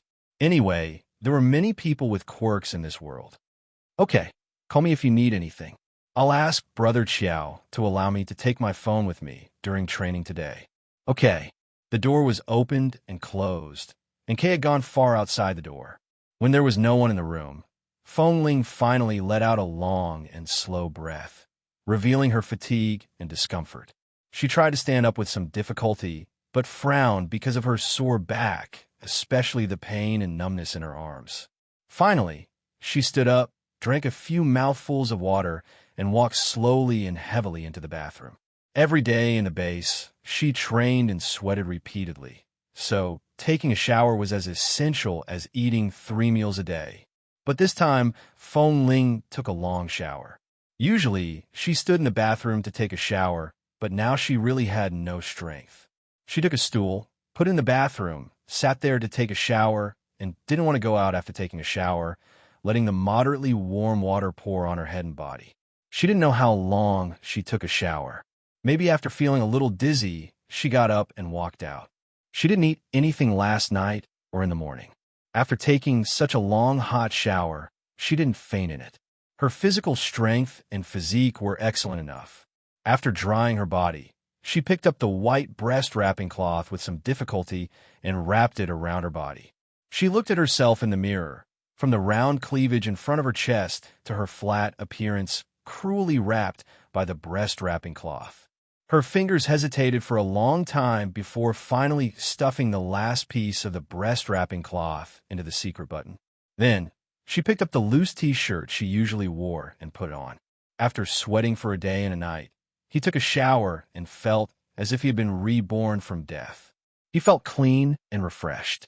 Even though she hadn't eaten for more than 10 hours, Feng Ling didn't feel hungry at all. She lay on the bed, picked up her phone, and looked at the time. This time, she didn't feel insomnia at all. She closed her eyes and fell asleep.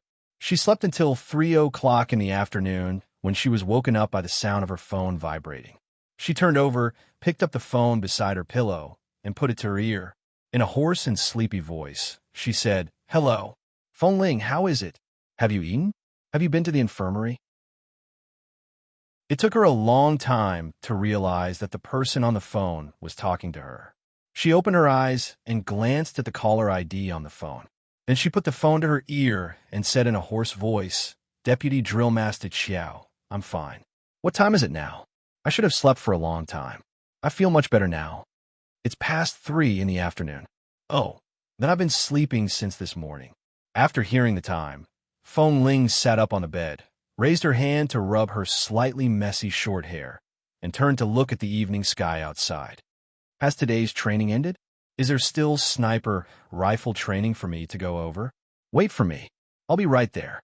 No, there's no sniper rifle training today. You can rest. Okay. Feng Ling seemed to be in a daze. She rubbed her hair again, sat there with her eyes closed, and held the phone. Half awake, she didn't seem to hear what the person on the other side of the phone said. She was so sleepy that she could barely cope with it. Okay. After saying yes, she heard the other party hang up the phone. Then she fell down again, covered herself with the quilt, and continued to sleep. This time, after sleeping for about half an hour, there was suddenly a knock on the door. Feng Ling abruptly opened her eyes. She thought that she had fallen asleep until the next morning. She stared out the window in confusion and only returned to her senses after more than 10 seconds. She turned to look at the door that she had only knocked on a few times, but had stopped. She lifted the blanket and walked over. When she opened the door, she saw that Xiao Fei was holding an insulated lunchbox and a plate of sliced fruits. At the same time, he was also carrying a bottle of milk that she didn't know where. When the door was opened, Xiao Fei inexplicably felt that Feng Ling was a little cute, and even her hair was a little messy. He raised his eyebrows at her. "What are you waiting for? I brought you food. Get out of the way. I'll come in." Feng Ling still nodded in confusion and took a step back. After Qiao Fei entered the door, he put the food on the table beside her bed and then signaled her to come over to eat. Seeing that Feng Ling was still standing there, he said with a smile, "Haven't you woken up yet? Come and eat." Feng Ling finally understood. "Ah, Deputy Drill Master Qiao, did you say on the phone that you would bring me food?" Qiao Fei suddenly looked at her, as if looking at a patient with severe amnesia. "What do you think? Were you too sleepy just now, so you didn't hear it clearly?" Feng Ling immediately smiled a little embarrassedly. She really didn't hear it clearly. If she had known that he said he would bring her food, she would definitely have refused. After all, this floor was the area where Bosley lived. If Qiao Fei came up like this and treated her so well, Bosley would probably vent his anger on him again. But since it was already here, there was no need to say anything more. She walked over to the table, but before she could sit down, Qiao Fei opened the glass bottle of milk and handed it to her. "You probably haven't eaten anything since last night, so your stomach isn't feeling well. Drink this first to warm up your stomach before eating."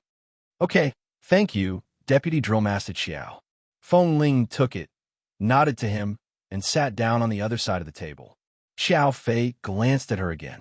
Feng Ling, who had just woken up, was not as cold and distant as she usually was. Instead, she looked adorable and sleepy. She was lazy and adorable, and it was rare for him to get close to her. He helped her open the lunchbox with a smile, opened a fruit plate covered with a layer of safety film, and handed her a small fork and a small spoon. "Eat it."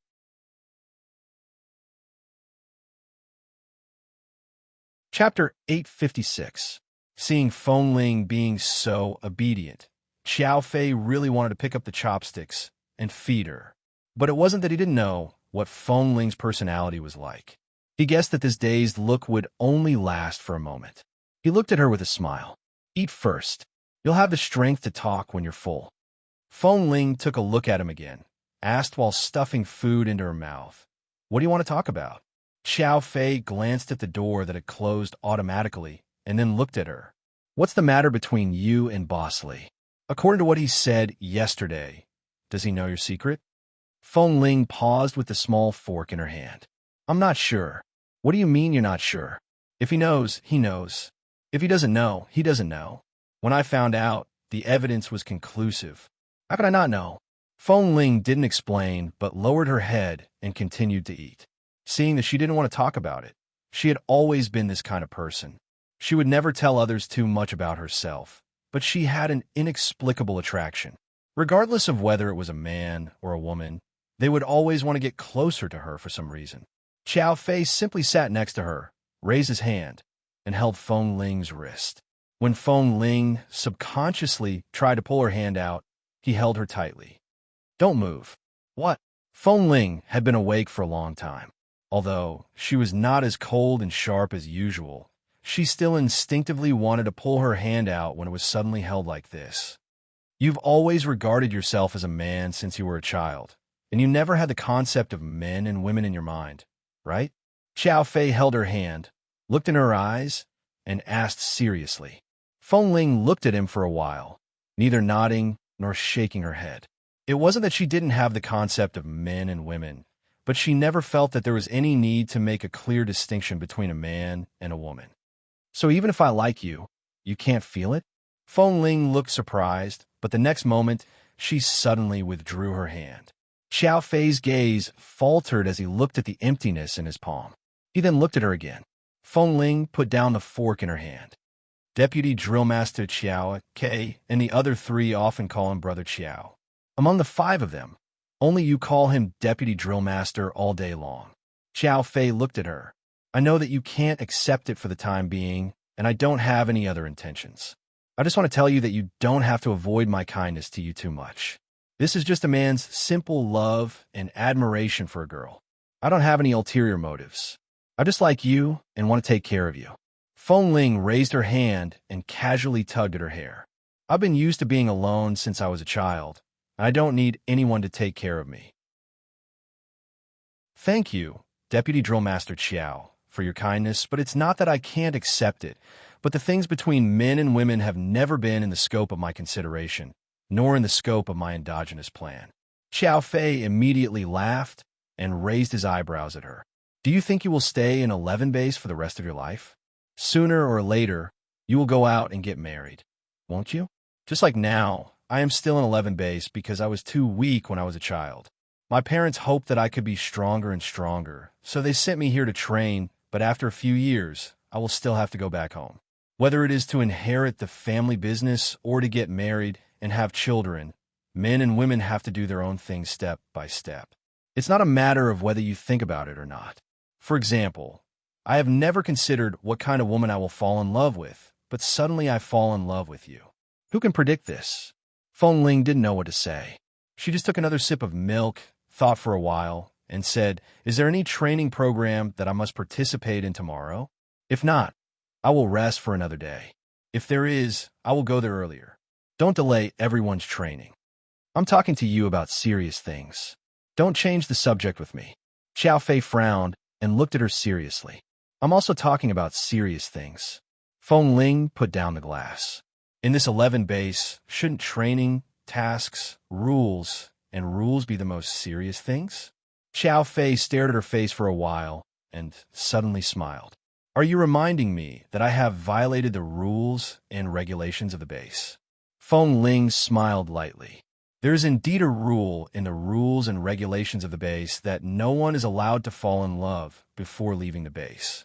After all, many missions involve life and death. Every member of the base can't leave too many worries and regrets for themselves. Otherwise, they will only be distracted. It's safest to be undistracted. Xiao Fei chuckled. Silly girl, I didn't say that I want to fall in love. How old are you? You're only 17 years old. You will be an adult in another year. No matter how much I want to eat young grass, I won't be in a hurry. Feng Ling, besides, I can't leave the base until 3 years later. For the time being, I just like you. I'll take care of you as long as I can in the base. After I leave the base, no rules and regulations can control me. I can like any woman I want. I just want you to wait for me, understand? Feng Ling, Deputy Drill Master Qiao. Although I don't quite understand, the condition for the relationship between a man and a woman should be that both parties like each other, right? Xiao Fei's eyelids twitched. Before he spoke, Feng Ling continued, But I don't have this kind of feeling for you, Xiao Fei. Feng Ling looked straight at him and said a little embarrassedly, Am I too straightforward? Xiao Fei raised his hand to touch his forehead and then raised his other hand as if to pat her shoulder, but then he hesitated and took it back. He patted his thigh and gritted his teeth to say, It's okay. It's good to be straightforward. You have been a man for a long time. It's better to be straightforward than to be shy. I'm not in a hurry. Let's take it slow. Speaking up to this point, he put down his hand and looked at her with a smile. He said warmly, Take it slow. I have patience. In the following years in the base, you'll definitely find the feeling one day. There's no need to take it slow. All right, let's not talk about this topic for now. Xiao Fei raised his hand to signal her to shut up, not wanting to listen to her next words. Eat first. Feng Ling still wanted to speak, but at this moment, Xiao Fei picked up his cell phone and glanced at it. I just received a call before I came here. I have something to do in the base's conference room. You eat first. I'm not in a hurry to let you accept me now. I'm not in a hurry to reject you. I know you are a man now, and I will always treat you as a man. Okay? But, all right, don't say any more. I'm leaving. Xiao Fei gave her another look to tell her to shut up, then turned to leave with his cell phone. Chapter 857. Feng Ling rested in the base for 2 days and didn't see Li Nanheng for 2 days. Boss Li said that he didn't want to see her for 2 days, but she didn't lock herself in the residence for so long. She went to the canteen and the infirmary and saw Dr. Wen's sister, but Li Nanheng was the only one she didn't see. When she saw the red car, she subconsciously thought that Dr. Wen's sister should be a young and flamboyant girl like Qin Shuk.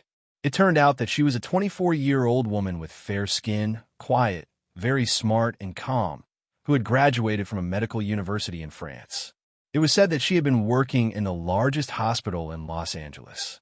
It was rare for her to take a few days off, so she came to the base to see her brother. Because her brother was not feeling well recently and went out to see a doctor, she took his place in the infirmary for a few days. It was because Feng Ling went to the infirmary to get medicine in the past 2 days that she had contact with this Miss Wen twice and felt that she was a very good woman. But last time in the canteen, when the base members mentioned Dr. Wen's sister, they seemed to be gossiping. What was going on? Would such a beautiful, gentle, and generous female doctor also have gossip? On the second night of Feng Ling's rest, there was a mission to be carried out in the base, as usual. Although it was a small mission, it was said that Boss Lee also went. The reason why everyone mentioned Boss Lee also went was that he went with an injury. The injury on his arm a few days ago had not healed. This mission lasted for a total of 3 hours.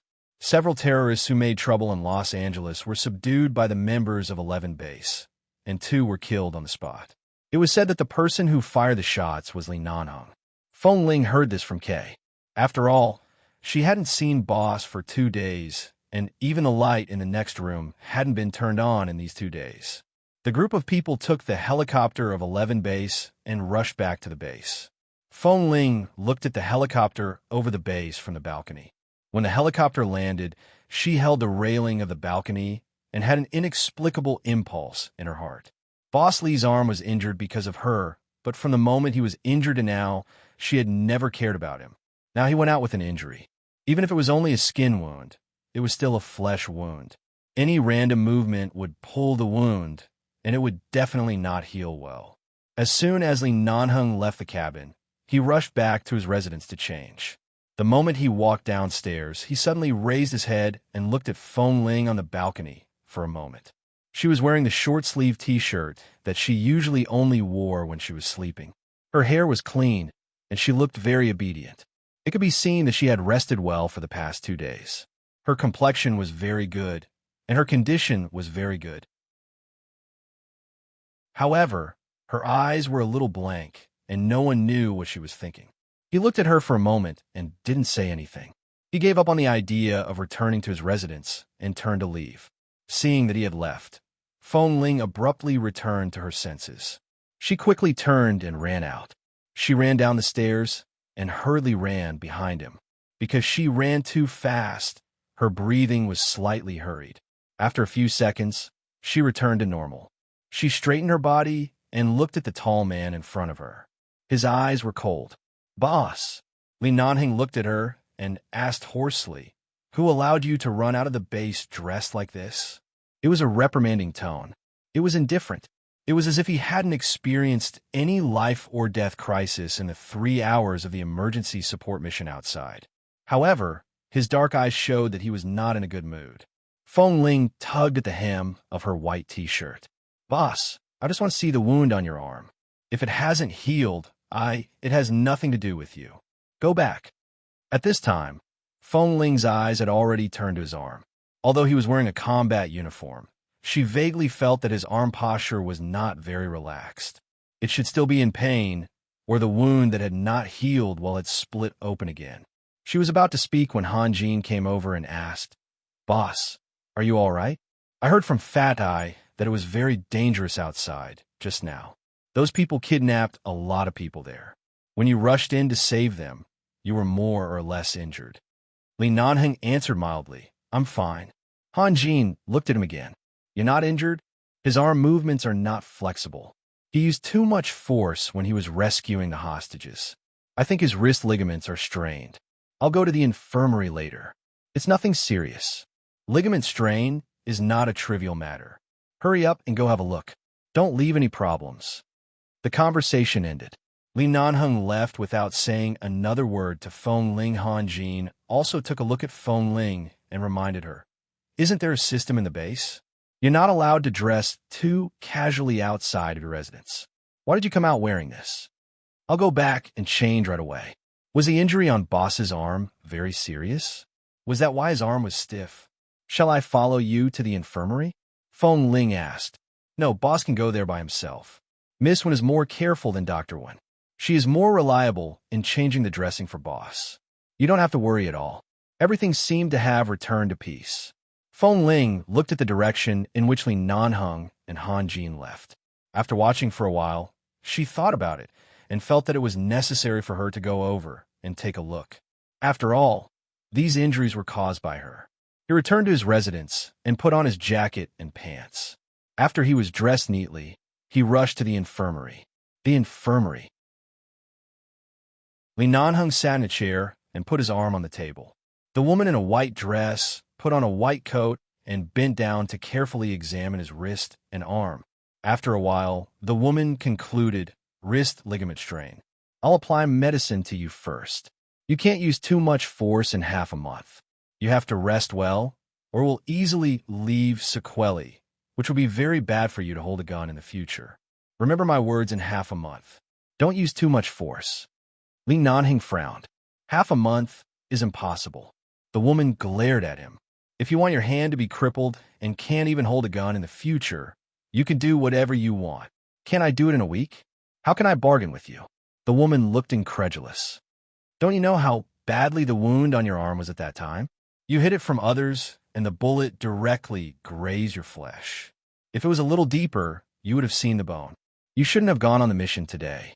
Now you still don't listen to the doctor's words. Li Nanheng was silent for a moment and compromised. All right, I won't use too much force for the time being, but in some cases, I'll think about it later. Your temper is really irresistible. You've been like this since you were a child.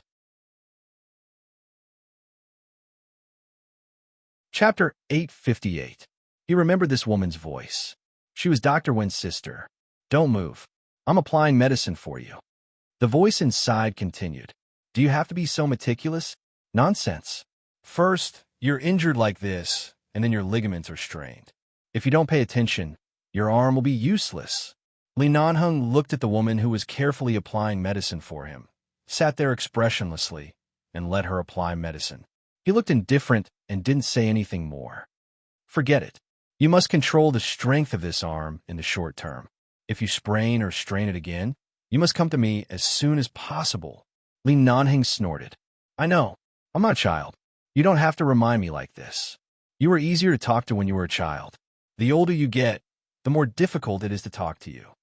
The woman said as she applied medicine on his arm and then straightened up. In the past few hours, Li Nanheng had indeed overexerted his physical strength. In addition, he hadn't had a good rest these days. It was rare for him to sit here quietly and rest for a while, but he heard the woman nagging beside him. He closed his eyes and didn't speak anymore. While resting, he let her take the gauze and bandage it again. Didn't the Lee family ask you to go back? Why do you still insist on staying in 11 base? After the female doctor bandaged his wound, she used her hand to gently massage his wrist to help him soothe his strained ligaments. Li Nanheng closed his eyes and didn't answer until he suddenly felt a tingling pain on his wrist. He opened his eyes and saw that the woman deliberately increased her strength. Obviously, she was abusing him. He immediately withdrew his hand and said lightly, Outshines, when will your brother come back? He has been away from the base for too long this time. Wenlicheng raised her eyebrows and looked at him, and then at his arm, and smiled lightly. What? Why are you so anxious to let my brother come back? If he doesn't come back, I will be the base doctor here. Isn't it the same? After all, you are a woman, and the members of the base are all men. It is not convenient for you to live here alone. Why not? You are here, aren't you? This infirmary is my brother's territory. Who dares to do anything to me? Wenlicheng said as she reached out to grab his arm. Don't hide. I am massaging you. No need. Li Nanheng avoided her hand and sat in place. His expression remained calm. Isn't the medicine ready? Give me the medicine. I'll change it myself starting tomorrow. Wenlicheng's hand, which was about to reach out, paused.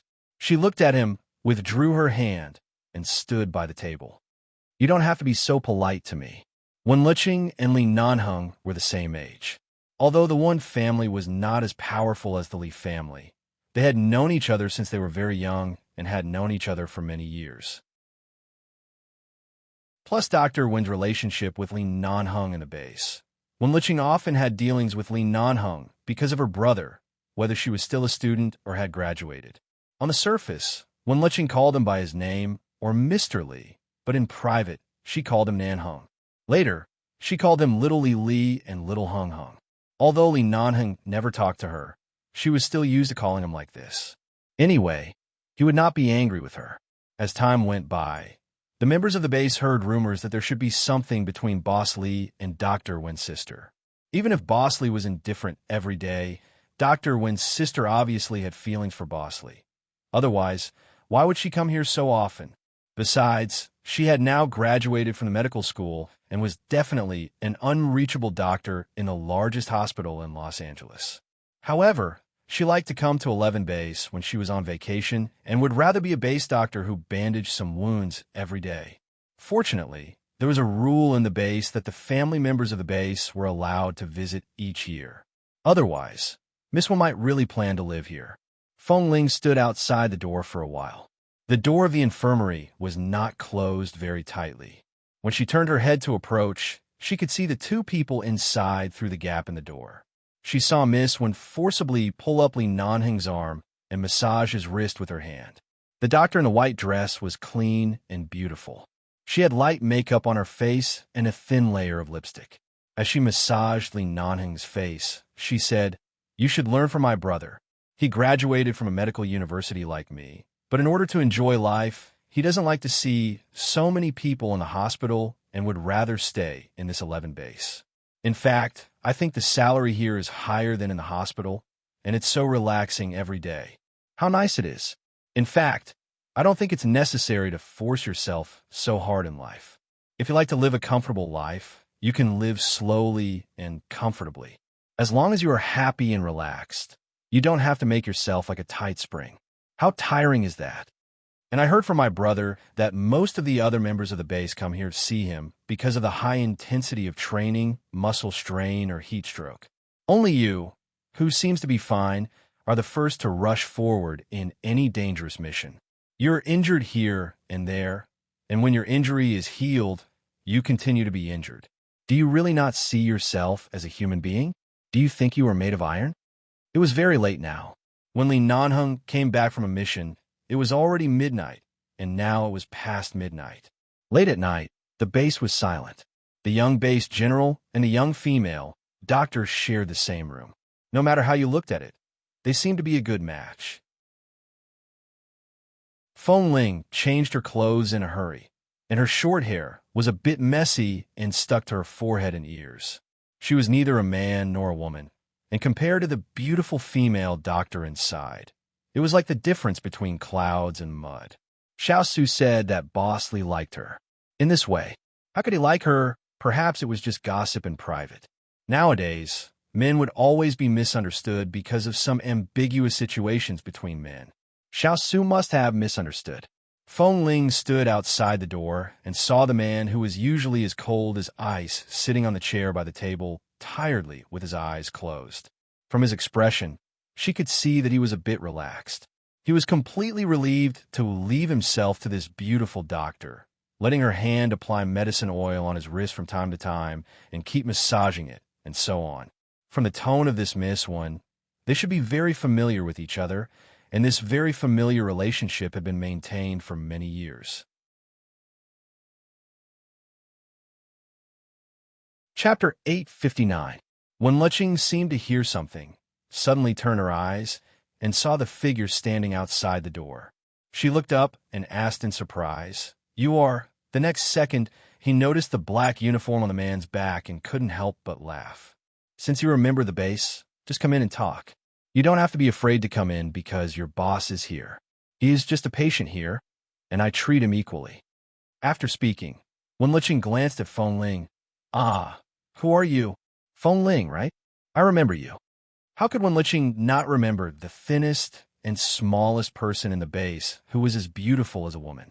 Hearing her words, the man who was about to fall asleep on the chair suddenly opened his eyes and looked toward the door. Feng Ling subconsciously took a step back. Li Nanheng said indifferently, "Since you are here, why are you standing outside?" Feng Ling raised her hand awkwardly and touched her slightly messy hair. Since she had been discovered, there was nothing to hide, so she pushed the door open and walked in. The infirmary was air-conditioned and clean and tidy. There were several rooms in the room, all of which were places for medicine and medical equipment.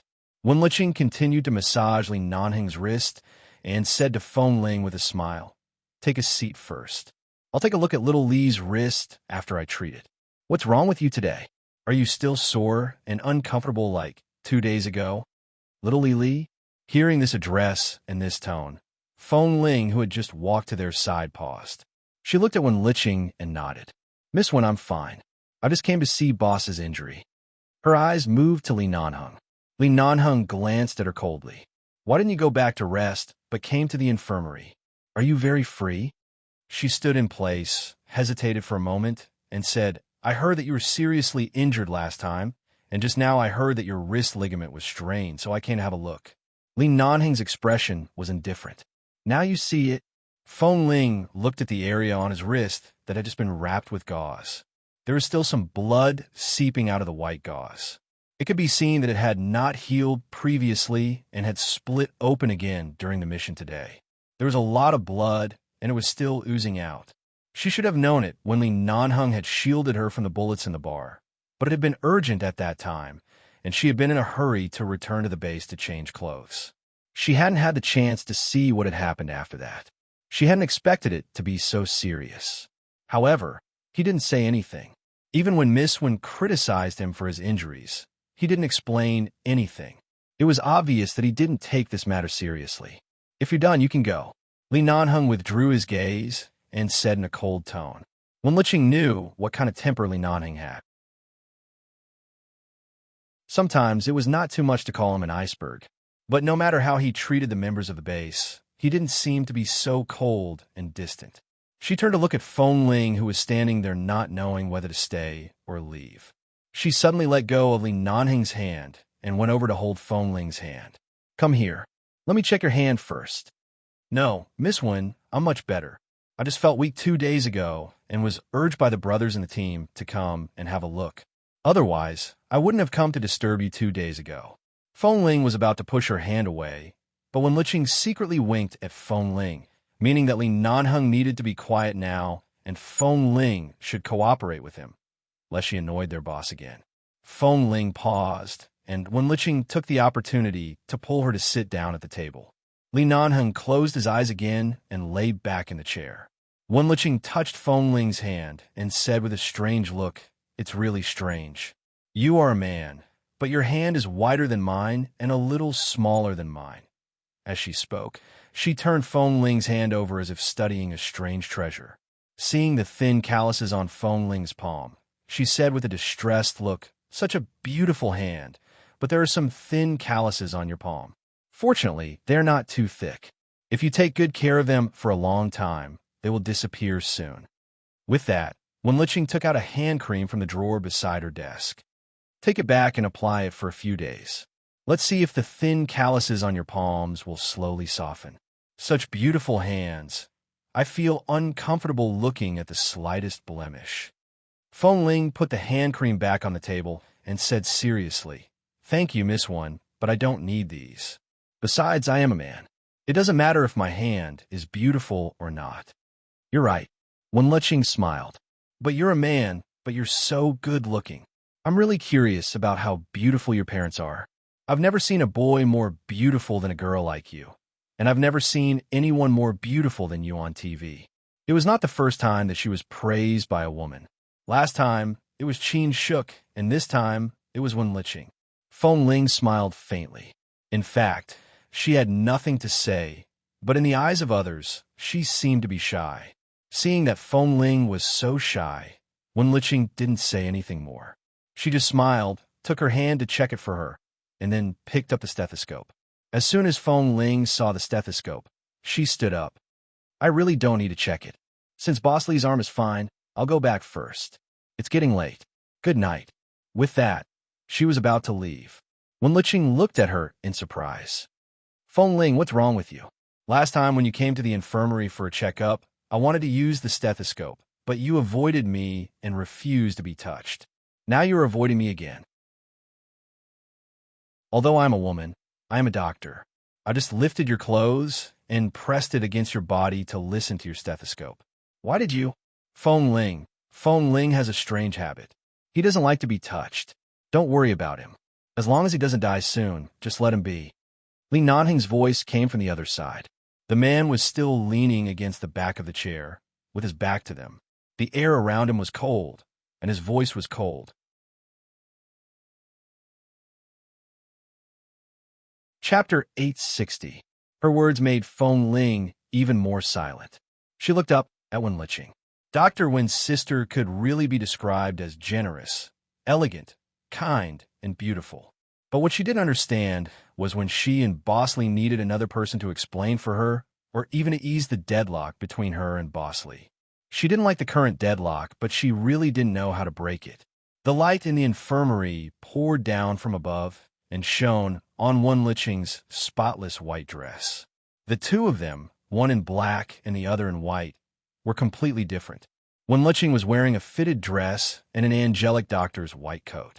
Her long hair was neatly tied behind her head, and her eyebrows were curved. Her lips were full and beautiful, like a blooming flower in the sun. But what about her? Feng Ling's hand hanging on her waist moved and touched the hem of her uniform that was not particularly neat because she was in a hurry. Her closet was full of uniforms of the same size and color, and there were all kinds of white or black t-shirts that she would wear when sleeping. She was exactly the same as the other men in the base. Except for clothes, she only wore pants, which were loose and fat without a waist. Even her own hair was pitifully short. She wore no makeup. Her hair was messy. Feng Ling had never felt that there was anything wrong with being a man, but at this moment, standing in front of such a perfect woman, she really felt a little ashamed. Bosley was obviously injured because of her, but he had to come to this female doctor to bandage his wound, and he could even be so relaxed in front of Miss Wen. Feng Ling wanted to say something. She wanted to say that Bosley was actually really good. As long as Bosley really cared about someone, how could he be as cold as ice? In fact, he also had a gentle side. None of them knew. When Li Nanheng dragged her out of the bathroom, pressed her against the wall, and bent down to kiss her, it seemed that he was forcefully pressing her, but in fact he covered her body tightly from head to toe, not allowing outsiders to overdo it. When Li Nanheng pulled her into his arms to protect her from the gunshot in the private room, how tight his hands were on her back. No one would know this kind of gentleness. In an instant, certain scenes surged through his mind. Those words lingered on her lips for a long time, but in the end, she just turned to Li Nanheng's back and said, "Boss, you must cooperate with the doctor to treat your injury. I'll go back first." She turned around and walked away quickly. Feng Ling hurriedly walked out of the infirmary, but she didn't know that after she left, when she ran around the building to the training ground, Li Nanheng's gaze swept to the window. Wen Liqing walked back and was about to pull his wrist again to continue massaging, but the man expressionlessly avoided her hand. When she was about to pull him again, he frowned, obviously impatient. Wen Liqing raised her eyebrows because of his sudden change of expression. "What are you doing? I haven't even cleaned off the medicinal oil on my hands." Li Nanheng sat there without saying a word, staring at the people who hurriedly left the training ground. The black uniform she was wearing today was not the zipper style, but the button style. One of the buttons at the front was crooked, causing the whole row of buttons to be out of place. However, the bottom of the uniform was indeed difficult to notice if one did not look carefully. Her hair was messy, and she was obviously in a hurry to come over when she was putting on her clothes. As she walked quickly, she raised her hand to comb her messy hair until her hair obediently stuck to her forehead, and then she continued to walk faster. Wen Liqing also looked out and saw that Feng Ling had gone far away. She immediately smiled and said, "I'm almost tired of looking at the group of men in your base. Only Feng Ling looks a little interesting." "What's interesting about him?" The man looked out of the window indifferently, his voice cold and indifferent. Wen Liqing smiled. "When I first saw Feng Ling, I always suspected that he was a woman, but later I found out that he was not. But if he is really a girl, I think he will be very beautiful. It's a pity that he is so beautiful. How can he marry a wife in the future? He must be very picky. After all, it will be difficult for him to find a woman more beautiful than himself." Li Nanheng snorted coldly. "How did you find out that he is not a woman?" Wen Liqing turned to look at him again. After a few seconds, she realized what he meant and said, Of course not. 2 days ago, Xiao Fei came to help him get the medicine. Xiao Fei said that Feng Ling was so tired that he didn't even have the strength to lift his arms. It was he who forced him to apply the medicine to Feng Ling. This medicine should be applied to his limbs, chest, and back. If Feng Ling was really a woman, how could Xiao Fei apply medicine to him like this? Li Nanheng raised his eyes and slowly looked at Wenlicheng coldly. Xiao Fei. Yes, Xiao Fei's parents are also friends with our Wen family. I've always been very familiar with him. He always says what he says. He also said that Feng Ling's body is so thin that he doesn't look like he has been training in the base for a long time. No wonder Feng Ling doesn't dare to show others his body. He is really too thin to show others his body. He also said that Feng Ling may be born with this kind of physique. No matter how many years of training, he can't grow much muscle. As Wenlicheng spoke, she leaned over and whispered to Li Nanheng. Xiao Fei also said that he didn't expect that Feng Ling, as thin and small as Boss Li, could be on par with Feng Ling and could exchange at least a dozen rounds with him. His small body had great explosive power, which made him particularly curious about Feng Ling. Wenlicheng said again, "When I touched Feng Ling's hand just now, I really felt that it was so white and tender. A man is so beautiful and white that even women are jealous of him. Do you think God made him reincarnate into the wrong body?"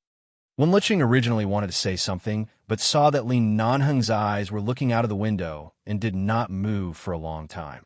Feng Ling had clearly left. What was he still looking at? Wenlicheng didn't say more and just thought that he was tired.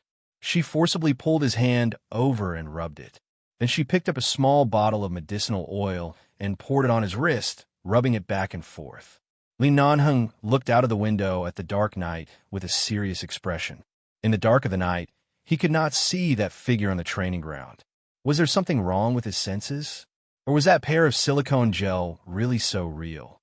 If it was really a man, there was no smile on Li Nanheng's handsome face, and he even wondered if he had accidentally turned gay. Thinking of Feng Ling's expression as if she clearly wanted to say something but didn't speak, he only felt a sour feeling in his chest.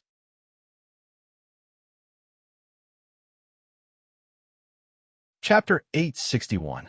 Monday. After training, Xiao Fei asked everyone to go back to change their clothes. Taking advantage of Fatty's birthday, the sniper team and Team 1 would have a dinner party tonight.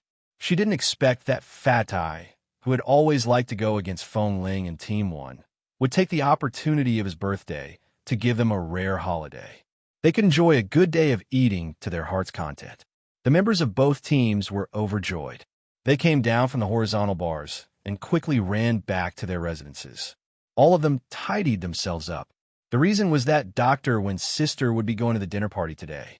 It was rare for a woman to appear in the base, and it was said that Dr. Wen's sister had brought 2 female interns with her. With 3 women around, these single men who couldn't even find a female mosquito in the base were very excited.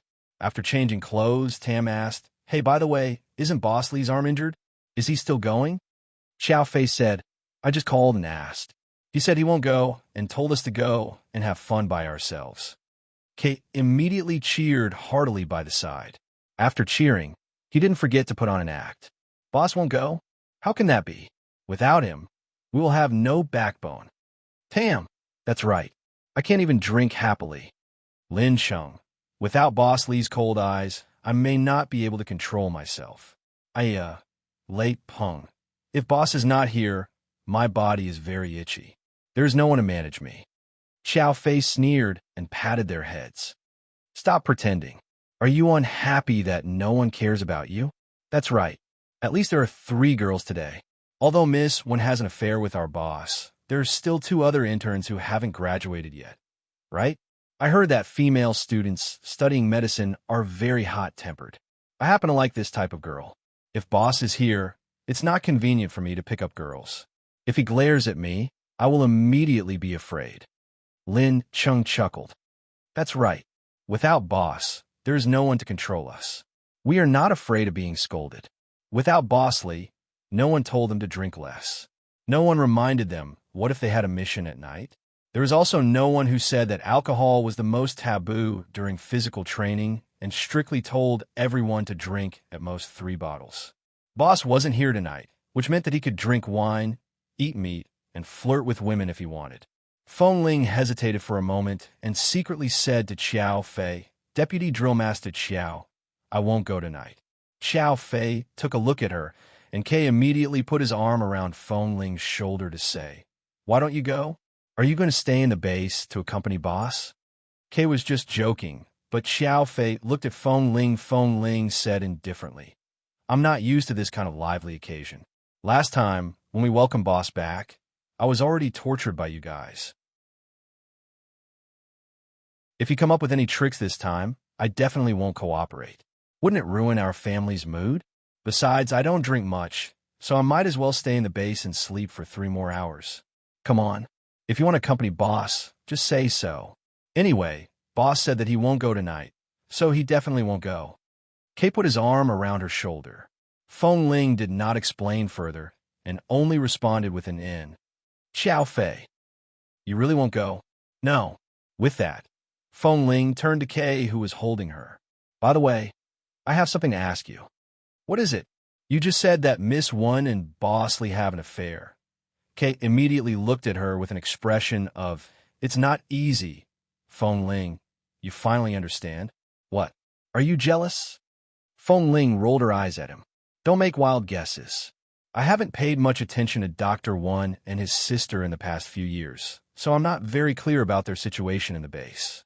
Also, what's going on between Boss and Miss When you just mentioned?" Kay raised his eyebrows. "What else can it be? It's just something between a man and a woman." It was because Feng Ling didn't understand the things between a man and a woman that she asked. This Kay, now he was deliberately keeping her guessing. Seeing him doing this deliberately, Feng Ling simply stopped asking. "You can go. I'm going back." "Hey, why are you going? We haven't finished talking yet." Kay reached out and put his arm around her shoulder to pull her back, lowered his head, and whispered in her ear, "You should have heard of the Lee family status in the Chinese community in the United States. So in the United States, as long as the family conditions are good and influential in the upper class, they usually have some contact with the Lee family, including our Deputy Drill Master Qiao's family. I heard that Miss Wen and our boss Lee went to the same kindergarten when they were very young and later grew up together. But our boss came to the base very early, so he and Miss Wen can only be regarded as childhood friends.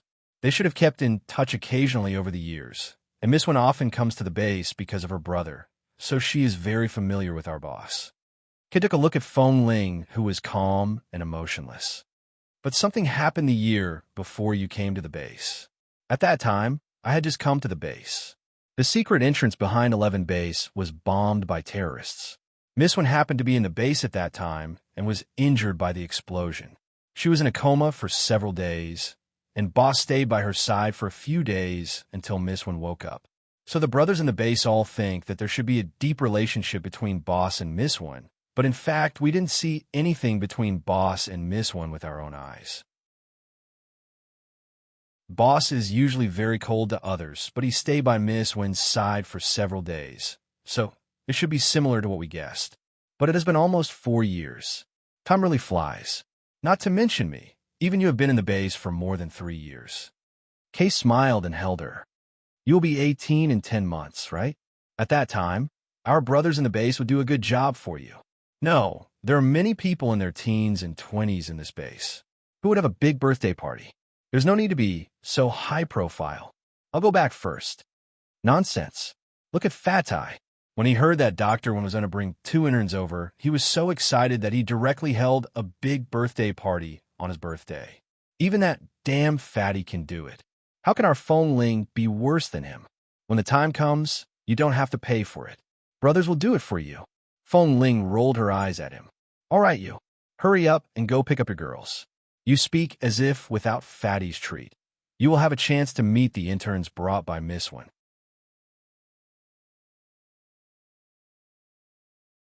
Chapter 862. Having just sent Kay and the others away, Feng Ling was about to go to the training ground to get something before returning to her residence when she saw Han Jin passing by from a distance.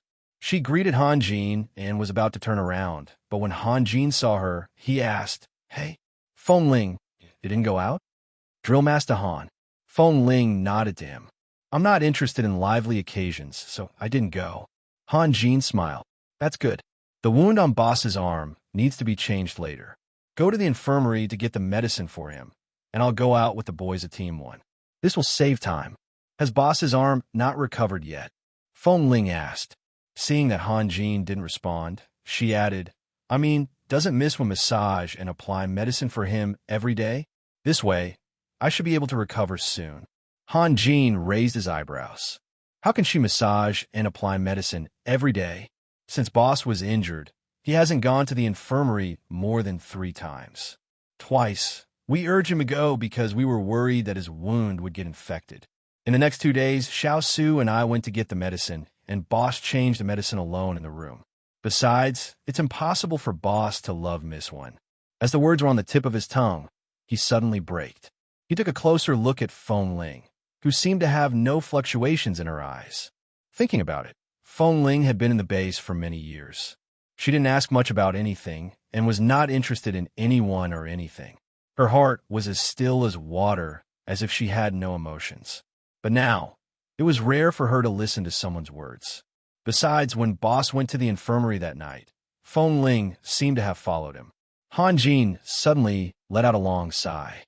Well, alas, how should I say this?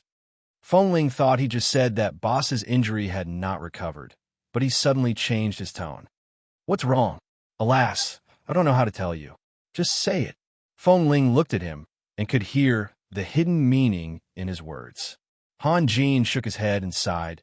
In fact, Miss Wen is really good, but Boss seems to have an unresolved engagement at home. Secondly, he doesn't have much interest in Miss Wen. He simply treats her as Dr. Wen's younger sister or friend.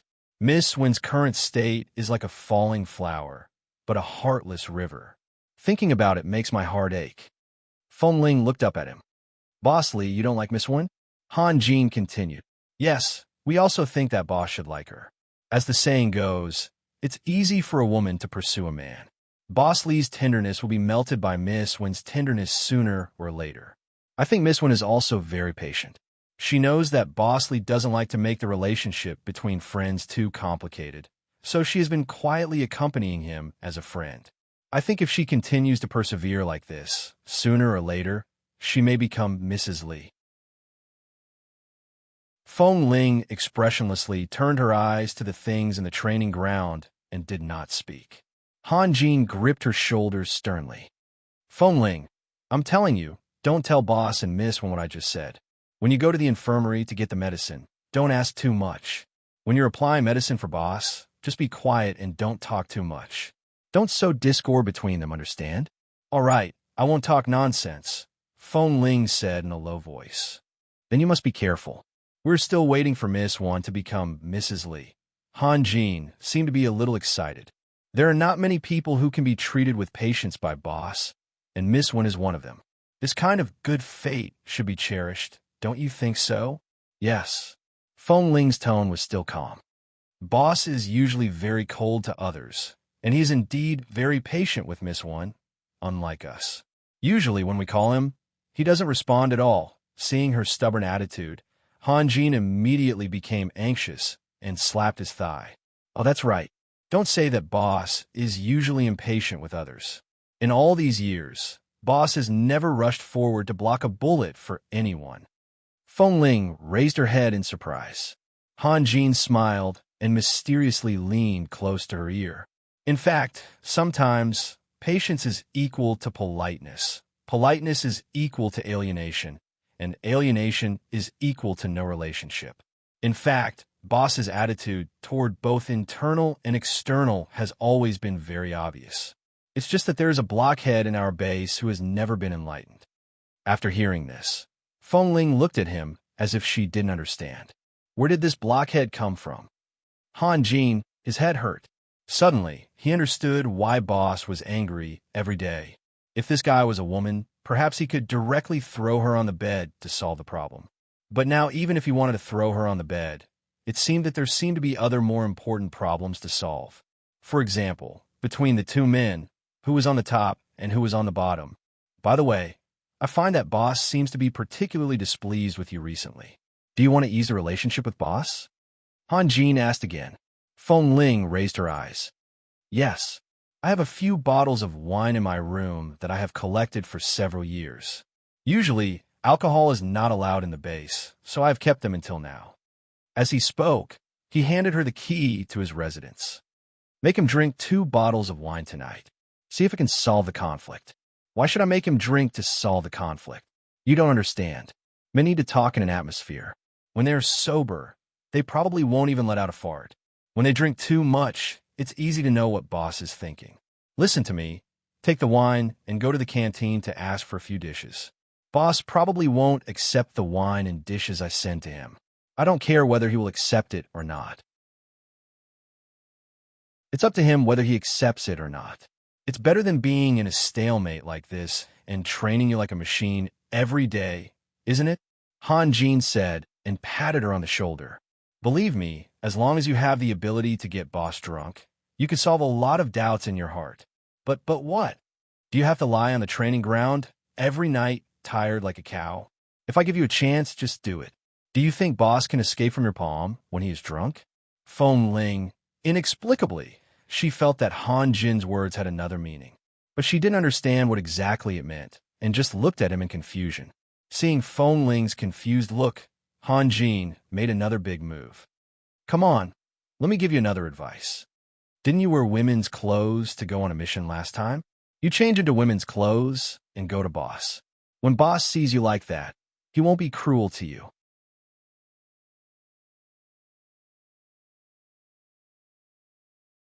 Chapter 863. Han Jin winked at her and looked at her with a look that said, everything is in silence. He cheered for her one last time and then walked away. Feng Ling, late at night, most of the people of Team 1 and the 4 snipers all went out. The training ground and the building where Team 1 and the sniper team lived were the closest. At this moment, the surroundings were clean and empty. Feng Ling took Han Jin's key to get a few bottles of wine from him, and then went to the base's cafeteria to order a few dishes. Then she carried them back. However, she didn't change into women's clothes. After all, it was completely unnecessary. Besides, the clothes that Xiao Su bought for her last time had already been thrown away and destroyed. She didn't have any women's clothes or supplies in her room. When she returned to her residence with these things, because there was no one in the corridor, it felt empty. Only the moonlight at night shone in, illuminating the floor. Feng Ling stepped on the moonlight and walked to the floor where she and Li Nanheng lived.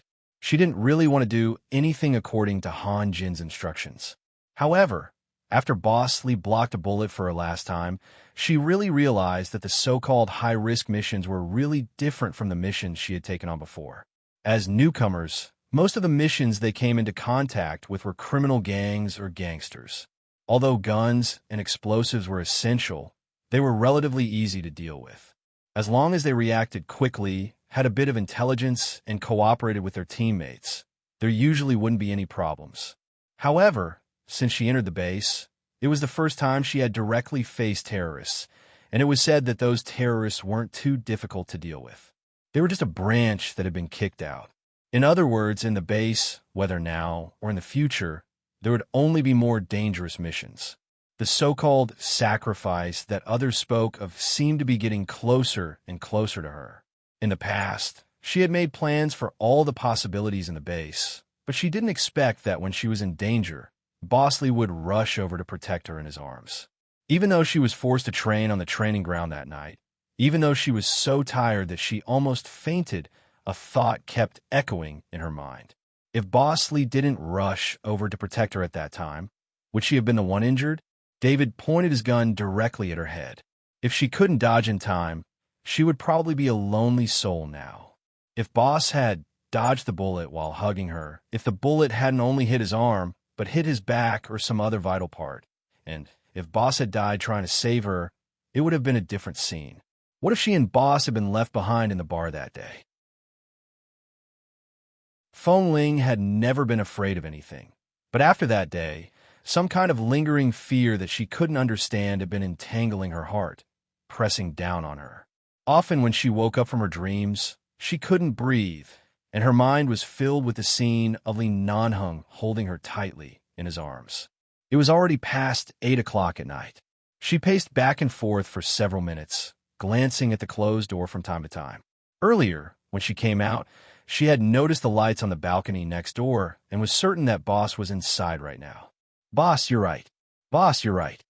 She lifted the bag in her hand and took a deep breath. It had been a few days. Bosley didn't care about her at all and was extremely harsh. It was rare for him to pass by her in the base, but he didn't even look at her. She didn't need to be responsible for the injury on his arm, but she couldn't let this go on forever. Feng Ling recalled everything that had happened before Boss got angry at her. Everything that had happened in the bar, and the scene when he forced her to take off her clothes after returning. Also, he had asked her again and again if she thought she was an honest person. This cold point made Feng Ling feel uneasy. She had to break this cold point as soon as possible. Otherwise, she wouldn't be able to maintain a good state in the base. With this thought in mind, she stepped on the voice-controlled lights and walked to the door of Li Nanheng's room. In the empty corridor, every time she walked a short distance, the overhead lights would turn on. The ground was dim. She stood at the door and saw the bright light coming through the crack of the door. She secretly guessed what Boss was doing inside, took 2 deep breaths, and raised her hand to knock on the door. Bang! Bang! Bang! The 3 bangs were particularly abrupt in the quiet corridor. A man's voice came from inside the room. Who is it? His voice was low, cold, and unorganized, like an endless sea in the middle of the night, so cold and deep that one couldn't see the bottom. Feng Ling's hand holding the bag tightened. It's me. There was a moment of silence inside, and then footsteps approached the door and stopped. Li Nanheng asked indifferently, "What are you doing here?" He didn't even open the door and asked directly. Feng Ling carried the bag and said bluntly, "Drill Master Han gave me a few bottles of wine before he left. It's boring for me to drink alone. Anyway, I live with Boss, so I came to drink with Boss." The people in the room fell silent, and this kind of silence made Feng Ling shiver inexplicably outside the door. After a moment, the door was opened. The bright light poured out from inside, and Feng Ling looked up at the man inside. Li Nanheng had nothing to do tonight, so he didn't go out to drink with them. Obviously, he thought he didn't need to see anyone tonight.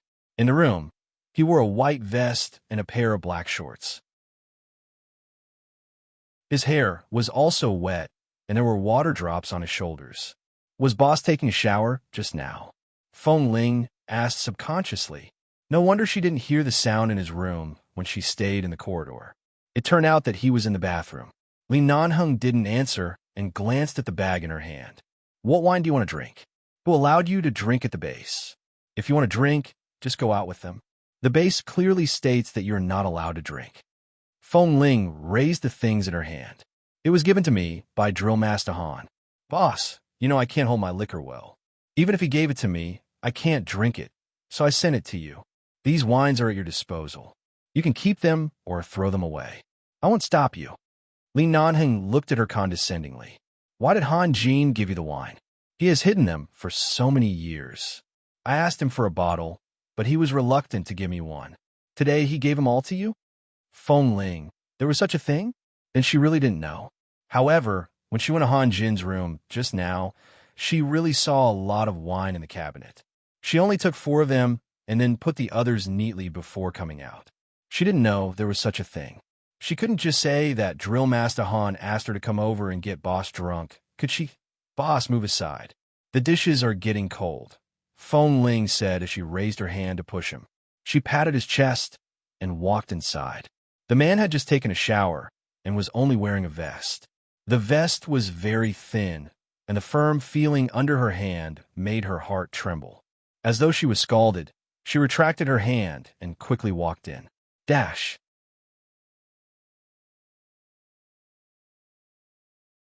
Chapter 864. Feng Ling placed the 2 plastic bags on the table in his room and began to take things out. As she took them out, she reported to him. "This is the specialty of Auntie Jieli in the base cafeteria. I specially packed one. And this is the fried chicken made by Uncle Han. By the way, this is brought to you by Auntie Jieli. She said that although you don't go to the cafeteria often, you eat this every time, so I brought it to you." She said that she learned this kind of braised meat from a chef in northern China several years ago. It's rare to have such authentic taste in Los Angeles. And steak. After reporting, Feng Ling placed the lunch boxes on the table one by one with satisfaction, took out the bottles of wine, put them on the table, and turned around to speak. As soon as she turned around, she suddenly bumped into the man's chest. Feng Ling paused and hurriedly took a step back, but her back had been pressed against the edge of the table. She raised her eyes and looked at Li Nanheng, who suddenly approached her. The man looked down at her panicked expression at this moment. Feng Ling usually wore a calm and indifferent mask. She rarely showed such a panicked expression, but every time she showed such an expression, the man's heart seemed to be bitten by mosquitoes. Why did you bring so much wine and food here? Isn't Fatty's birthday today? But they said that you won't go out today, so I didn't go either. Thinking that Team 1 and the sniper team rarely have peace, I went to the cafeteria to buy some dishes and wanted to eat with you, boss. Feng Ling said and moved back, put her hands on the table, and tried to keep a safe distance from the man who was full of pressure in front of her. Li Nanheng glanced at the delicious food on the table behind her and said lightly, "What's the matter with the wine? Didn't I just say that Drill Master Han asked me to? What did he say to you?" "Nothing. Drill Master Han just asked me to go to his place to get a few bottles of wine." "Get wine?" The man looked down at the boy who had been faintly moving back but had no way to retreat and said coldly, "What is he thinking? Does he think I don't know? He wants to get me drunk in—" Feng Ling. The man's oppressive aura became more and more obvious. Feng Ling abruptly raised her hand to push him away but failed to do so. Her hand paused stiffly on the man's body before she stiffly put it down. "Boss, I'm just giving you a few bottles of wine and some dishes out of goodwill. It's not that complicated." With that, she clenched her fists tightly and pushed him hard. Just as she pushed the man away by an arm's length, she instantly turned around to leave the dangerous area in front of him. However, just as she flashed over, her arms suddenly tightened. The man directly held her, looking at her from the corner of his eye. "Are we going to eat together? Why are you running?" Feng Ling paused and tried to pull her hand out of his grasp, but failed. She met the man's indifferent gaze. "Yes, but boss, can you let go of me first?" As she spoke, she glanced at his arm again. "Didn't the doctor say that you shouldn't use too much strength in this arm for the time being? Otherwise, there will be sequelae." However, precisely because he was using his injured hand, Feng Ling did not dare to use too much strength to break free. She could only let him hold her wrist firmly and stood stiffly by the side. Originally, she was the one who took the initiative to run over, but because Li Nanheng exposed her motive and knew that she wanted to get him drunk, she did not have the courage to look into his eyes. Li Nanheng took a deep look at her and let go of her hand. Feng Ling instantly took a step to the side and resisted the urge to rub her wrist. She only raised her hand to adjust the clothes and collar that were slightly crooked because of the pull on her arm. "Sit down and eat," the man said. This atmosphere was completely different from the atmosphere she had expected. Clearly, she was the one who took the initiative. How did she become the passive party in less than a few minutes? And she was the passive party who didn't even have a reason to escape. She did not move. Li Nanheng did not rush her. He casually picked up a bottle of wine on the table and the 2 glasses she had placed in the bag. He placed the 2 glasses on the table and filled them up. "If you want to get me drunk, the premise is that your alcohol tolerance can beat mine." The man picked up the wine glass and turned to hand it to her. His eyes were cold and bottomless, and there were 2 cold spots hidden in the night sky. "Boss, you really misunderstood." Feng Ling put down her hand that had just adjusted her collar and glanced at him. "To be frank, I just want to use the wine table to solve this stalemate with boss. I don't want to be so cold anymore. As for boss's problem of me not being honest enough, I also plan to explain it well. No matter what the misunderstanding is, I should make it clear." She paused for a moment and then said, "And indeed, as boss said, it is indeed a little difficult to get you drunk with just these few bottles of wine. It's impossible that I don't even know boss's alcohol tolerance." Li Nanheng's action of holding the wine glass in front of her did not change. His cold voice was neither fast nor slow. Then drink. Feng Ling glanced at the full glass of wine again. Boss, my alcohol tolerance is not very good. You know that. Don't you want to use the wine table to talk to me? You don't even drink a sip of wine. Are these 4 bottles all prepared for me? I drink, and you look at me? Who gave you the courage and confidence? The man had a smile on his lips, but his eyes were cold. It was obvious that he could still easily see through her. Feng Ling's eyes faltered. She raised her hand to take the wine glass and hesitated for a moment before taking a sip. After taking a sip, she was about to put it down when she suddenly received Li Nanheng's deep and probing gaze.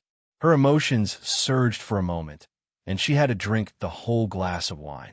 This was the bottle with the highest alcohol content among the 4 bottles of wine on the table. She didn't know where Han Jin got it from. The wine bottle was written as 65% Maotai flavor liquor, produced in China. Most of the wine Feng Ling drank in the United States was red wine or some other alcohol here, with high alcohol content and low alcohol content. But at most, she couldn't drink anymore after 2 or 3 glasses. As soon as the liquor entered her stomach, her throat was extremely hot, and then her stomach burned. Feng Ling held the empty glass in her hand. Because of the burning in her stomach, she was not used to it. After all, she had never drunk such strong wine. Wasn't this equivalent to shooting herself in the foot? She knew that these wines could not make Li Nanheng drunk at all, but she still took a few slightly stronger bottles. As a result, she was the first to drink it. You're tuning in to the Romance Rendezvous YouTube channel. We're so grateful for your support, and don't forget to subscribe to join us on this incredible journey through captivating stories.